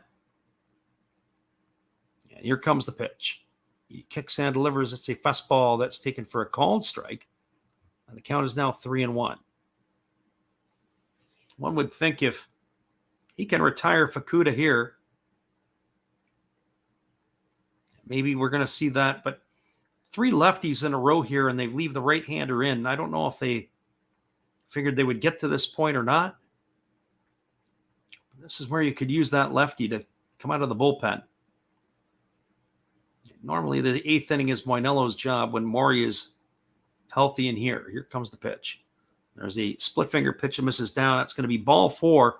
That is going to load the bases.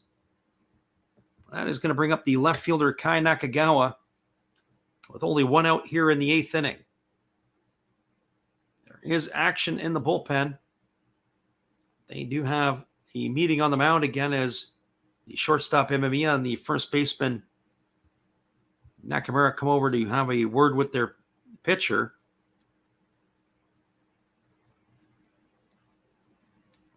So the bases are full of Buffaloes. We are here in the 8th inning. We've already got 1 run on the board. There's 1 away. The runner at third is Nishino. The runner at second is Fushimi. And the runner at first is Fukuda. The batter stepping up to the plate is Nakagawa, who is 0 for 4 tonight. He has flown out to center field 3 times, and he has struck out in his trips to the plate. His average has slid to 307 this year. Here comes the first offering from the right-hander Fuji, who holds set at the belt, and now he delivers. It's a breaking ball that drops in for a called strike, and the count is quickly 0-1. Why do I just get the feeling here that Fuji is going to wiggle himself out of this, much like Takeda was doing in the early going. Just has that feel to it. Maybe I'm wrong, but you can just see the way that this is going. So the right-handed hitting, Nakagawa waiting on the right-hander Fuji, who holds set. And now he kicks and delivers. It's a split finger pitch swung on and tap foul behind home plate. So Nakagawa's big time in the hole at 0-2. So no balls and 2 strikes.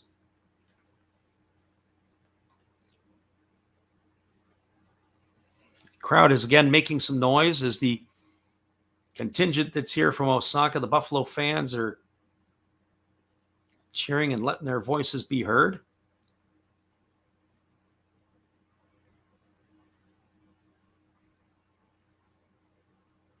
They're now waiting on the 0-2 pitch to Nakagawa. Fuji comes now set after getting the sign from his catcher, Kai. He checks the runners, and now he delivers. It's a split finger pitch. It misses down. Nice job by the catcher, Kai, to block that one. That's going to run the count to 1-2.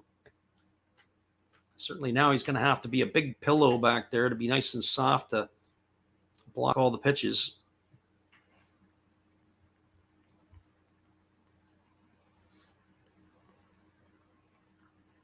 So 1 ball and 2 strikes. As we said before, we were contemplating maybe calling a second game tonight, but I don't think that's going to happen. This game here is going to be far too late. Here's the pitch. It is a split finger pitch. It misses down, and the count goes to 2-2. So 2 balls and 2 strikes. Take a peek at that out-of-town scoreboard, and it is all over in Tokyo as the Giants knocked off the Carp 4-1. Carp got a consolation run in the 9th inning. Sakakura had a solo shot. This game here is still in the top of the 8th.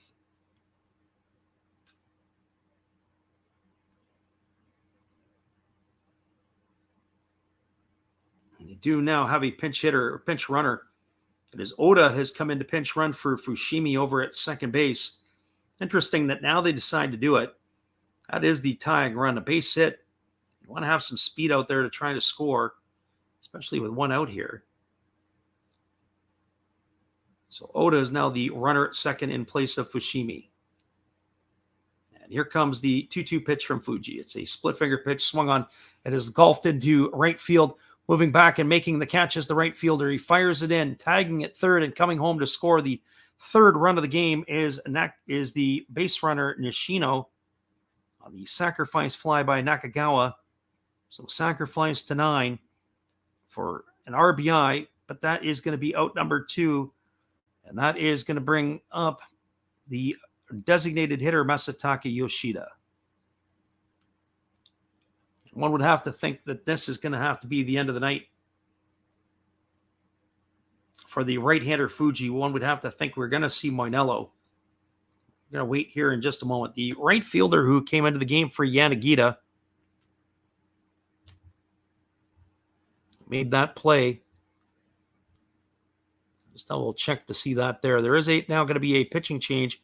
Because that looks like it is going to be the end, or is it the catcher that's out to do the talking? I can't believe they're not going to bring a lefty in to face the lefty. They're just going to leave Fuji out there on the hill.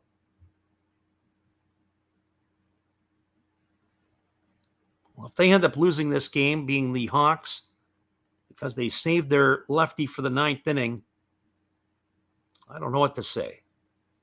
Maybe they ought to walk Yoshida to face the righty. But who knows? I can't figure it out sometimes. You got one of the better left-handed relievers. He's not coming in to face any of the lefties.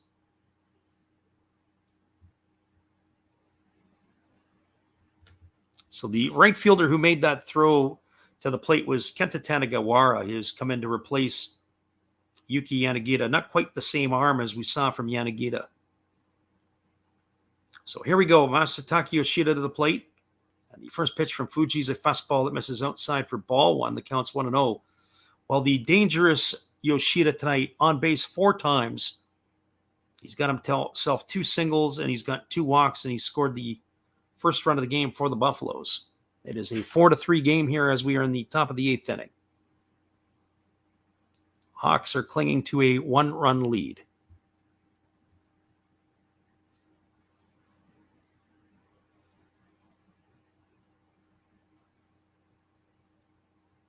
So here comes the pitch, and it's a split finger pitch. It misses down, and the count is now 2-0 to Yoshida.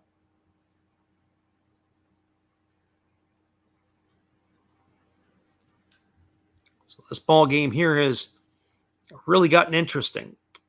They've got runners at first and second. It's 2 balls and no strikes. There's 2 away here in the 8th. It's going to be the 26th pitch of the inning, offered up by the right-hander here. Again, the right-hander leans in. He gets the sign, and he comes set, does Fuji. And here comes the 2-0 pitch to Yoshida. He kicks and delivers. It's a breaking ball that drops in for a called strike, and the count is now 2-1. So just again as a reminder, we're going to be back on the airwaves again tomorrow with these same 2 teams. The difference is it's going to be 9 o'clock Pacific or midnight Eastern. It's an hour earlier start, so if you're around and want to drop in, we'd love to have you here. So again, Fuji ready to go back at it. He leans in. He gets the sign from his catcher, Kai. Yoshida steps in, and he's waiting here.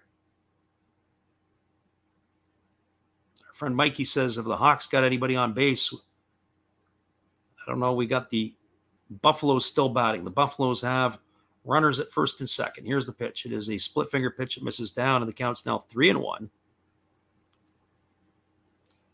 So 3 balls and 1 strike to Masataka Yoshida.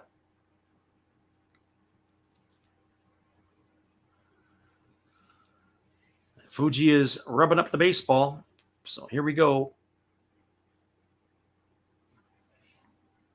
So 3 balls and 1 strike to Yoshida. The runner at second is the pinch runner, Oda. The runner at first is Fukuda. There's 2 gone here in the top half of the 8th inning. Fuji leans in. He gets the sign from his catcher, and he's ready to do it again.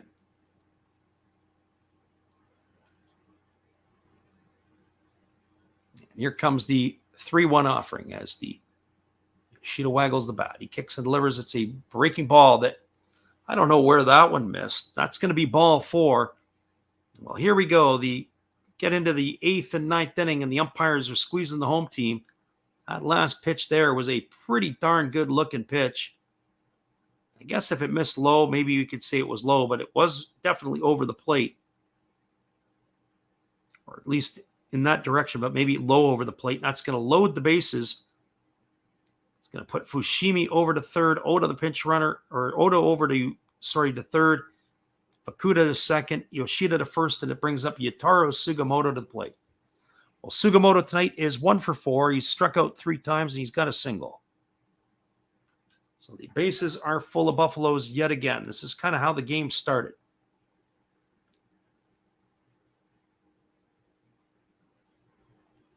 So something has to give here. The right-hander, Fuji, ready to go at it. This is pitch number 29 of the inning. And the first pitch is a fastball right down the middle for a called strike. And the count is 0-1. So no balls and 1 strike to Sugimoto. The bases are full of Buffaloes. There is 2 gone here in the 8th inning.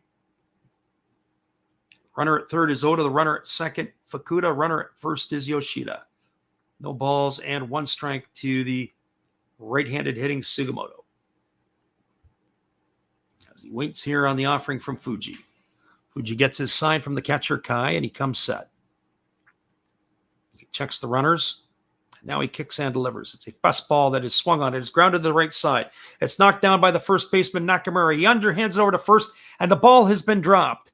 The pitcher dropped the ball, and that is going to score a run. If he would have caught the ball, that would have been the end of the inning. And instead, the bases are still loaded. It has tied the game. We are now all even up at 4. So Fuji drops the ball, and the run crosses the plate. It is now a 4-4 ball game here in the 8th inning. We're going to have to see how the official score would do that, but I'm guessing it's got to go down as an error on the pitcher. We see that again. Sugimoto hits it. Nice play by the first baseman, Nakamura, to field it, moving to his right. And as he picks it up, he underhands it to the pitcher. A little bit low, hits him in the glove, and he drops the ball. And that is going to be an error, and the bases are still loaded. Unbelievable.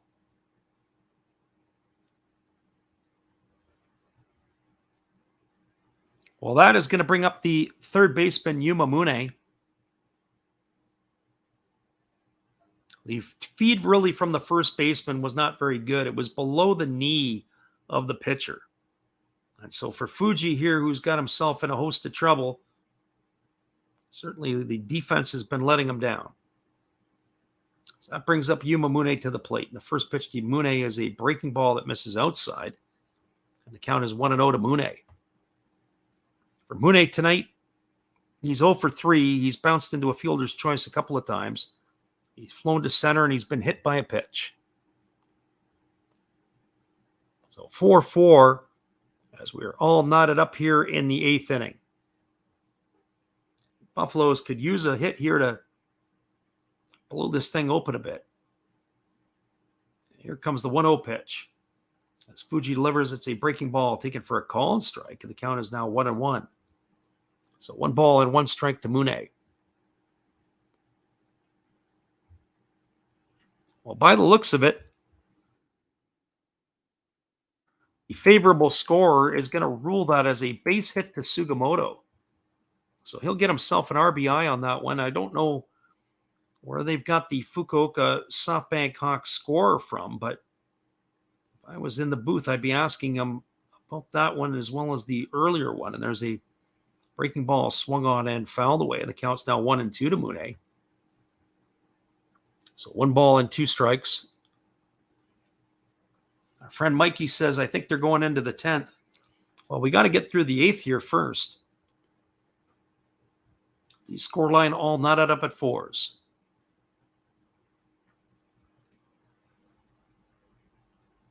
So the bases are still full of Buffaloes. It's 1 ball and 2 strikes to Mune. There is 2 gone here in the top of the 8th inning. The right-hander Fuji comes set. He checks the runners, and now he kicks and fires. It's a fastball that misses upstairs at 95 miles an hour, and the count is now 2-2. The pitch almost went all the way to the backstop. Takuya Kai had to leap up and make that grab.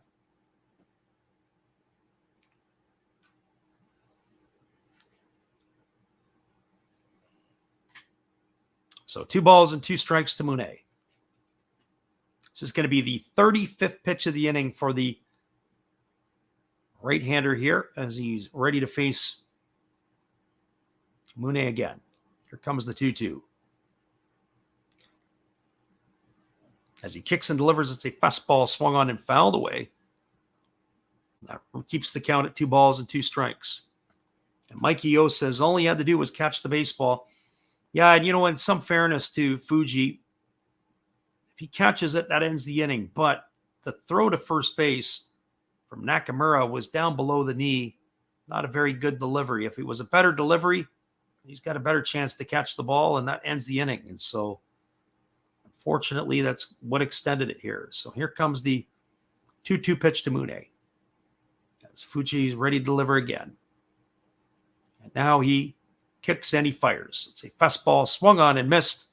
And that is going to do it. A little too late as the Buffaloes are gone here in the 8th inning. Well, there were 3 runs in the inning on 3 hits. There was no errors, and there were 3 runners left aboard. We are now through 7.5 innings. It is the Fukuoka SoftBank Hawks 4, the Orix Buffaloes 4. Stick around, everybody. We'll be right back after this from our friend, Steve Rademacher. Hello, kids. Steve coming at you. It's Steve Rademacher. And if you like interesting stuff, if you like to laugh a little bit, and if you enjoy collecting, this channel's for you. If you like non-sport cards, we have them. You like pseudo-sport cards, we open them. Even if you like entire boxes of completely pointless stuff or other sports, we have everything here. I drop a different video every day, and there's always a theme to it, from No Filter Friday to Saturday morning cartoons, even Sunday shoutouts. Once in a while, we'll get a little froggy and show Money Money Monday, where I showcase a bunch of my currency. We have Legos, we have Star Wars, we have a good time. We even have my brother on Takeover Tuesday. Be there or be square. Back to Freddy. Appreciate you, Steve, and your support of the channel. We thank you for being here. It is going to be the bottom of the 8th inning, and it's going to be Akira Nakamura, Tatsuro Yanagamachi, and Richard coming to the plate. As that will mean the 6, 7, and 8 hitters are coming to bat.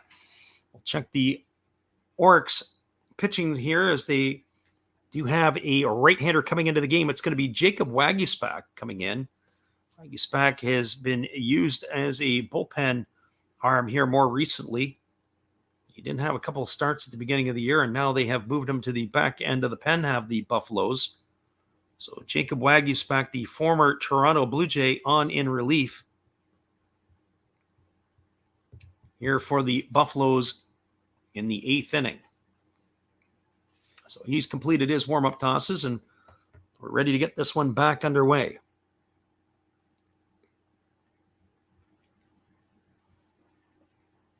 We do appreciate everybody who's stopped in on the channel tonight to listen in. It has been an entertaining affair here, that is for sure. Here are a couple of changes defensively for the Orix Buffaloes. We'll have to get some of those for you as we move along here, as we haven't got all the official stuff yet. So it is going to be Akira Nakamura here. So Nakamura, then Yanagamachi, and then Richard. The first pitch is a fastball taken for a called strike. The count is 0-1 to Nakamura. Nakamura tonight is 0 for 3. He has flown out to left twice, and he has also flown out to right once. There's a fastball swung on. This ball is lifted into deep left center field. Moving back over underneath it is the left fielder, Nakagawa. He makes the catch. That is going to retire Nakamura for the first out of the inning. So 1 up and 1 away, and that's going to bring up the left fielder, Tatsuro Yanagamachi.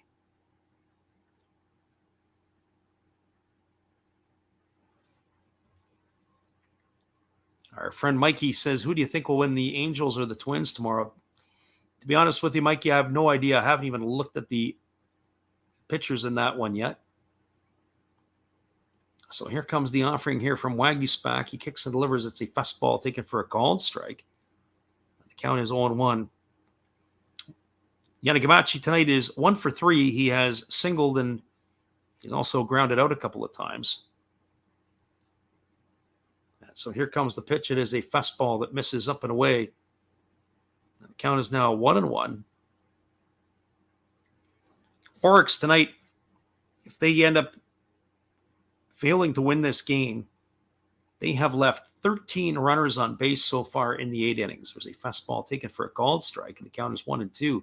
So for them to be battling back here, to be tied at 4, again, squandered opportunities to be able to cash more runs in, especially early in the ball game. And here comes the pitch. It is a breaking ball swung on and missed, and that is going to do it for Yanagamachi. He's gone for out number 2. All I would say is overmatched, as Wagispak so far has disposed of the first 2 batters fairly easily. That is going to bring up the third baseman, Richard.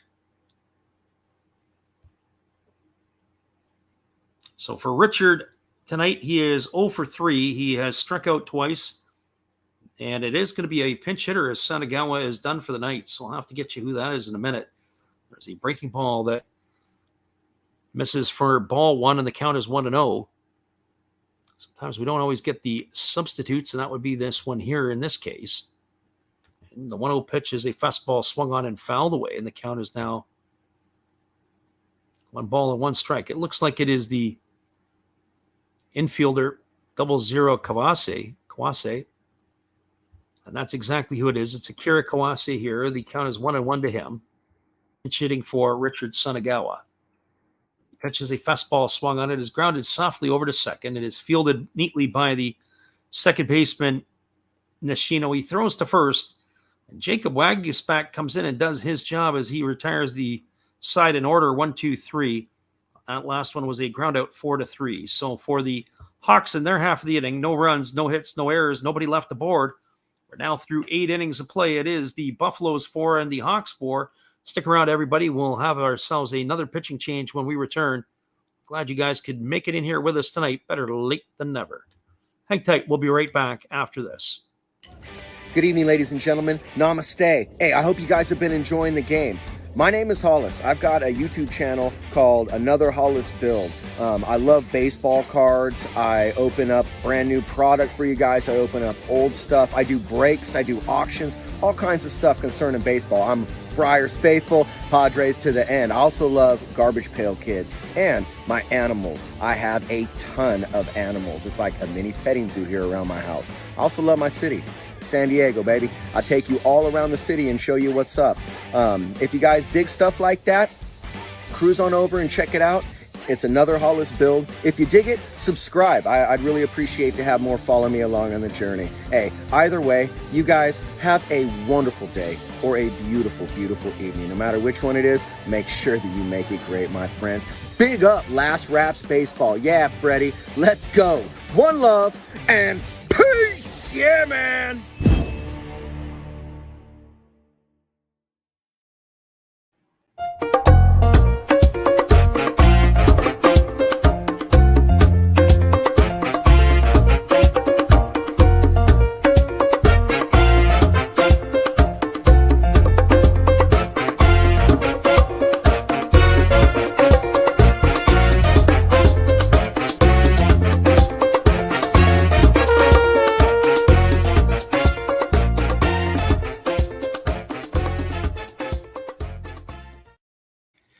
Welcome back, everybody. We're moving to the top of the 9th inning, and it is going to be Levan Manello coming on in relief here, as he is going to be taking over for the 9th inning of work. The left-handed Cuban is having himself another fine season. It's his 37th appearance. He's 0-1 on the year. Worked 35 and 2/3 innings. He's allowed only 15 hits, walked 16, and struck out 59. He's got an ERA of 1.01. The questions come up in the chat. Are there ties in this league? Yes, there are. You can go 12 innings here. That is for sure. And here comes the first pitch, as it'll be Kobayashi, Nishino, and McCarthy slated to come to bat. And the first pitch is a fastball that misses up and in for ball one, and the count is 1-0. That first pitch was at 95 miles an hour from the Cuban lefty. Now he gets the sign from his catcher, Kai, and he's ready to do it again. And here is the pitch. It is a fastball swung on and fouled away. It's going to reach the seats over on the first base side. The count is 1-1. Our friend the Tempest says, who's winning? The score is at the bottom of the ticker there, Tempest. We are all knotted up at 4s. So 1 ball and 1 strike as we're here in the top of the 9th inning. The lefty Manello comes set. And now he's ready to kick and deliver. It's a fastball swung on. It's fouled straight back. That was at 96 miles an hour on the gun, and the count now is 1-2. So 1 ball and 2 strikes to Kobayashi. Kobayashi is 1 for 3. He's got a double in 3 trips. He's also been hit by a pitch and scored a run. He got one of the 3 runs in the 8th inning. So here comes the 1-2 pitch. As Manello delivers it as a fastball swung on and missed. And Kobayashi has gone on strikes for the first out of the inning, and that is going to bring up the second baseman, Masahiro Nishino. So for Nishino tonight, he is officially 1 for 2. He's singled and scored a run. He's also hit a sacrifice fly and driven in a run, and he's been hit by a pitch. But it looks like we may have a pinch hitter for him. That is exactly what it is. The first pitch is a breaking ball that misses down, and the count is 1-0. As we said, we have to keep our eyes peeled. The pinch hitters have come in here.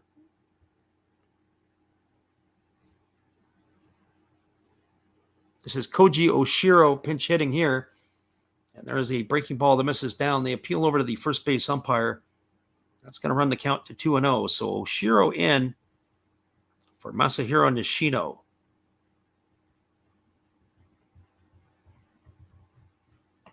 Oshiro on the season, batting .250. He's got a couple of homers and 4 RBIs. So 2 balls and no strikes as he waits from the offering from the lefty who kicks and delivers. It's a fastball taken for a called strike, and the count is now 2-1. So 2 balls and 1 strike.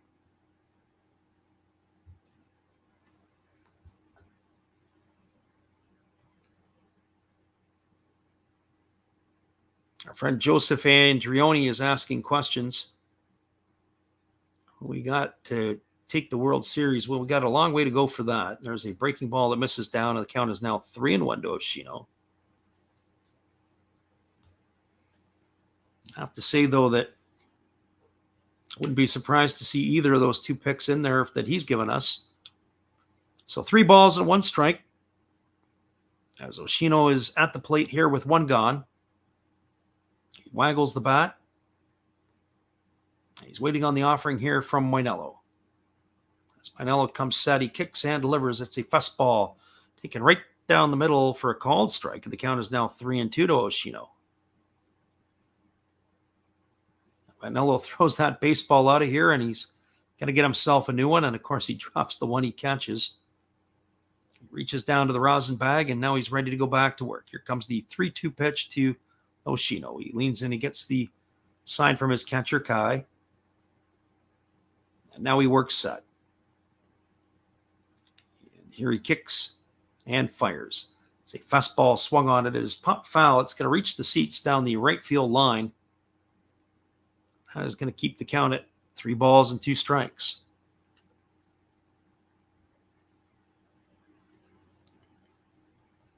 For those of you who have just entered into the chat, we welcome you for being here. And we've got a 4-4 ball game here in the top of the 9th inning. The Hawks and the Buffaloes all knotted up at 4 with 3 runs in the top of the 8th by the Buffaloes. It's 3 balls and 2 strikes here to the pinch hitter Koji Oshino. There is 1 gone here in the top of the 9th. So Moinello gets the sign from his catcher Takuya Kai. And now he comes set. And he kicks and delivers. It's a fastball swung on and fouled away. And the count remains at 3-2.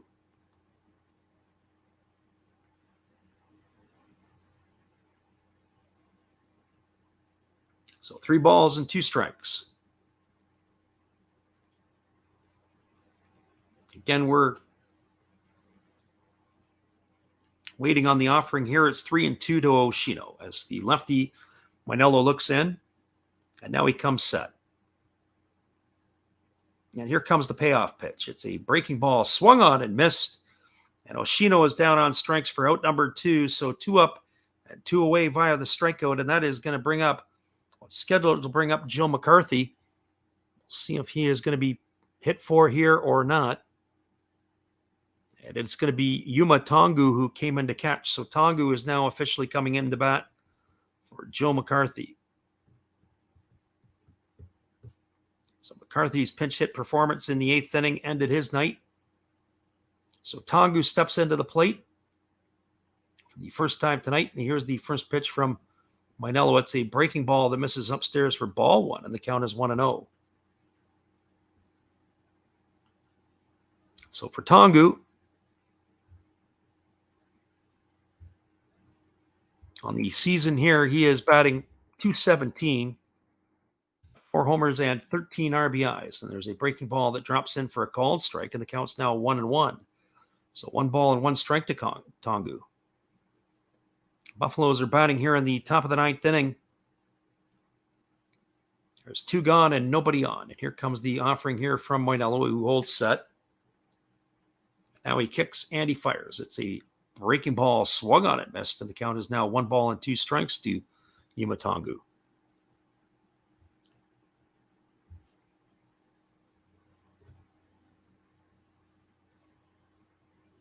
So 1 ball and 2 strikes.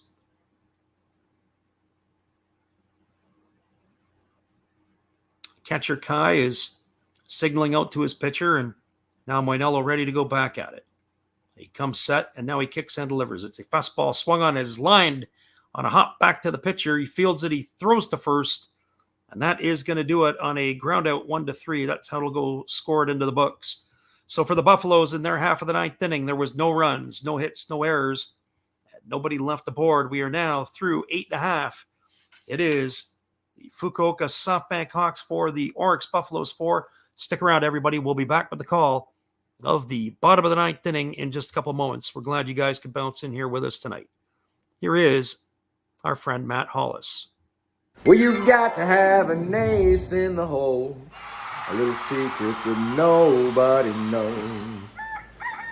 Life is a gamble, a game we all play, but you've got to save something for a rainy day. You've got to learn to play your cards right if you expect to win in life.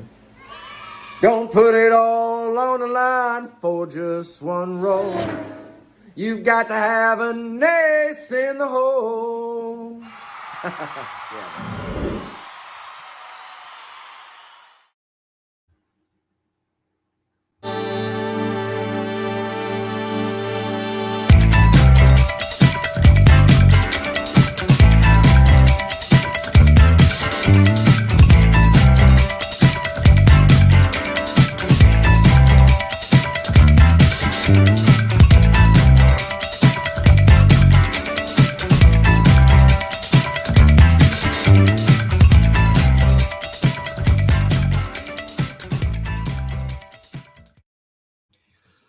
Welcome back, everybody. It is going to be the fifth pitcher used by the Buffaloes tonight. It's going to be Yuki Utagawa coming in. It's his fourth career appearance in the NPB.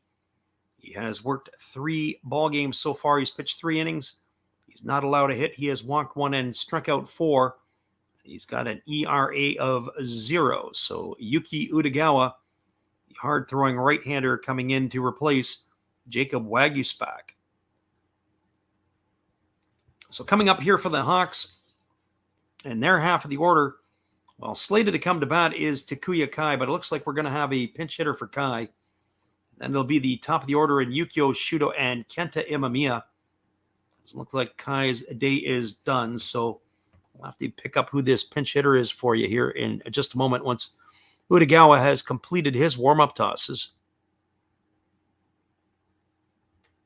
We saw a sayonara home run last week off the bat of Yamakawa for the Saitama Sibu Lions against these Orix Buffaloes. So we'll see if the Fukuoka SoftBank Hawks may have one in them tonight. So that is going to be the end of the line for Takuya Kai. The pinch hitter is going to be Daiki Nomura. Daiki Nomura steps up to the plate. He's hitting .250 on the year. He's got no homers and 3 RBIs. So he is the pinch hitter here for Takuya Kai. The first pitch is a fastball that misses inside, and the count is 1-0. That was a 96-mile-an-hour heater that buzzed Nomura off the plate. And here comes the pitch. It is a fastball that misses down and in, and the count is now 2 balls and no strikes. You definitely don't want to walk the leadoff guy. And that, I think there is a statistic out there that if you walk the leadoff hitter, they've got a 50% chance of scoring. And if they get to second base with nobody out, that increases that tally even more. And there's a fastball that catches the outside corner, and the count is now 2-1. So 2 balls and 1 strike to Nomura. Utagawa holds set, and he kicks and he fires. There's a fastball swung on and missed, and the count is now 2-2. So 2 balls and 2 strikes. Our friend in the living room says he's tapping out right in the 9th inning. That's kind of like guys who tap out in a football game where it's a really close game and there's a fastball swung on and missed. And that is going to retire Nomura on strikes for the first out of the inning. So 1 up and 1 away, and that's going to bring up the top of the order in Yukio Shudo. So for Shudo, he is 2 for 3 tonight. He's got a single, a triple, been hit by a pitch, and he's grounded out to second base. So officially in the books at 2 for 3. Shudo also has stolen a base. Our friend John Cardona says, I'd rather have my pitcher give up a hit. Absolutely. If you can hit your way on all day long. But to walk guys, that's a problem. There's a fastball swung on. This ball's belted to deep right field. This ball's got the legs it could be, and it's gone. A home run by Yukio Shudo, and this game is over. A solo shot, a sayonara home run here in the bottom of the 9th inning, and Shudo has won the game for the Hawks. And your final score is Fukuoka 5 and the Orix Buffaloes 4. That is it. So 5-4 the final. So listen up, everybody. We'll be right back in just a couple of moments. We're going to give you the out-of-town scoreboard, and we'll wrap this one up. But again, your final 5-4 for Fukuoka as Shudo has gone yard here in this one. We'll be right back in just a couple of moments. Hang tight, everybody.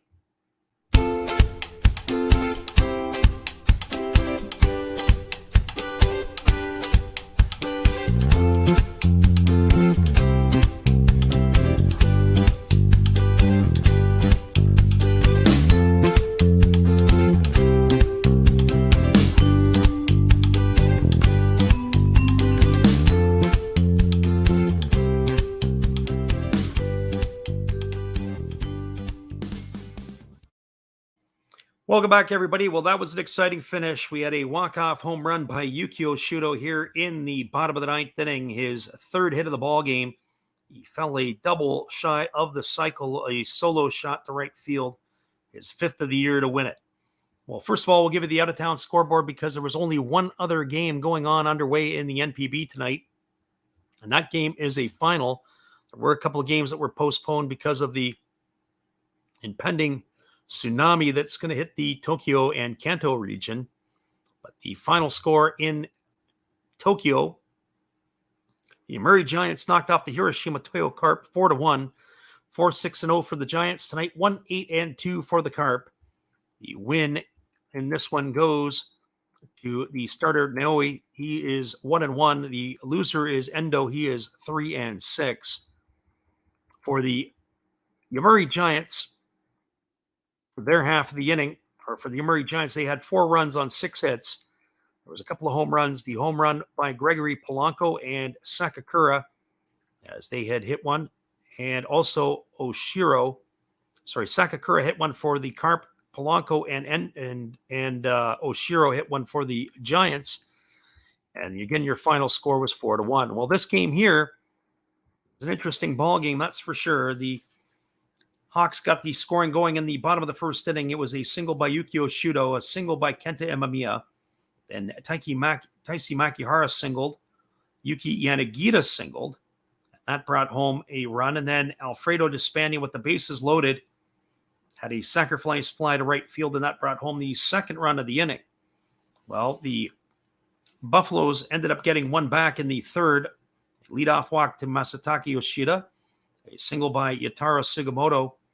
Then Yumamune was hit by a pitch to load the bases, and with 1 out, it was Masahiro Nishino who hit a sacrifice fly to bring home Masataka Yoshida, and that cut the score to 2-1. Well, the Hawks added a pair of runs in the 4th inning. With 1 out, a single by Yanagamachi, then Richard reached on an error by the 3rd baseman Yumamune. That put runners on 2nd and 3rd. Then Takuya Kai bounced into a fielder's choice. That knocked in the 1st run. And then after Yukio Shudo was hit by a pitch, Kenta Imamiya singled in another. And that put the score line up to 4-1. Well, in the top of the 8th inning, the Buffaloes tied the ball game. A hit batter by Katara Kobayashi to lead off the inning. A single by Masahiro Nishino. And then with 1 out, Tori Fushimi doubled home a run. That put runners at 2nd and 3rd. Shuhei Fukuda walked to load the bases. Then Kai Nakagawa hit a sac fly to knock in the 3rd Buffalo run. After a walk to Masataka Yoshida, Taro Sugimoto singled home a run, and that evened the score at 4. Well, in the bottom of the 9th inning, with 1 gone, it was Yukio Shudo stepping to the plate, and he was the hero. A solo shot off of the reliever Yuki Udagawa, and that ended the ball game with your final score, the Fukuoka SoftBank Hawks 5 and the Orix Buffaloes 4. Once again, everybody, we appreciate you guys all for listening in. Our friend Joseph wants to know if we're going to do another one. We are going to be back on again tomorrow night. The same two teams. It's going to be the Fukuoka SoftBank Hawks and the Orix Buffaloes. That's going to go at 9 o'clock Pacific or midnight Eastern. We'll be doing this all over again. And tomorrow night, we might do the double dip, as it's got to end a little bit sooner for us to do that. This was a game that lasted 3 hours and 40 plus minutes. So hopefully we can do a double dip for you tomorrow night. All right, everybody. Once again, we appreciate it, whether it be John Cardona or Mikey Yo, the living room, Joseph Andrioni, Mick, and everybody else who popped in here tonight, Eric Cheng.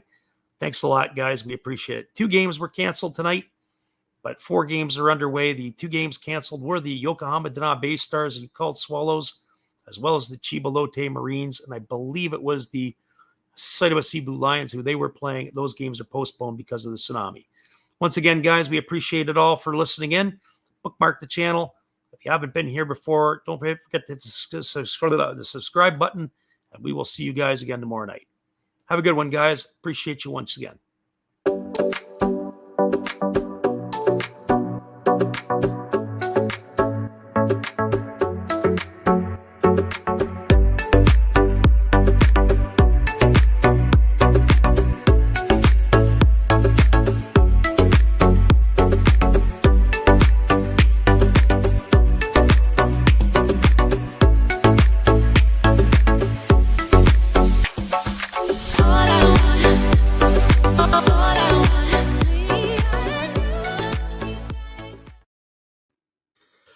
All right, everybody, have a great night. We'll talk to you guys soon. Have a great night, and we'll see you tomorrow.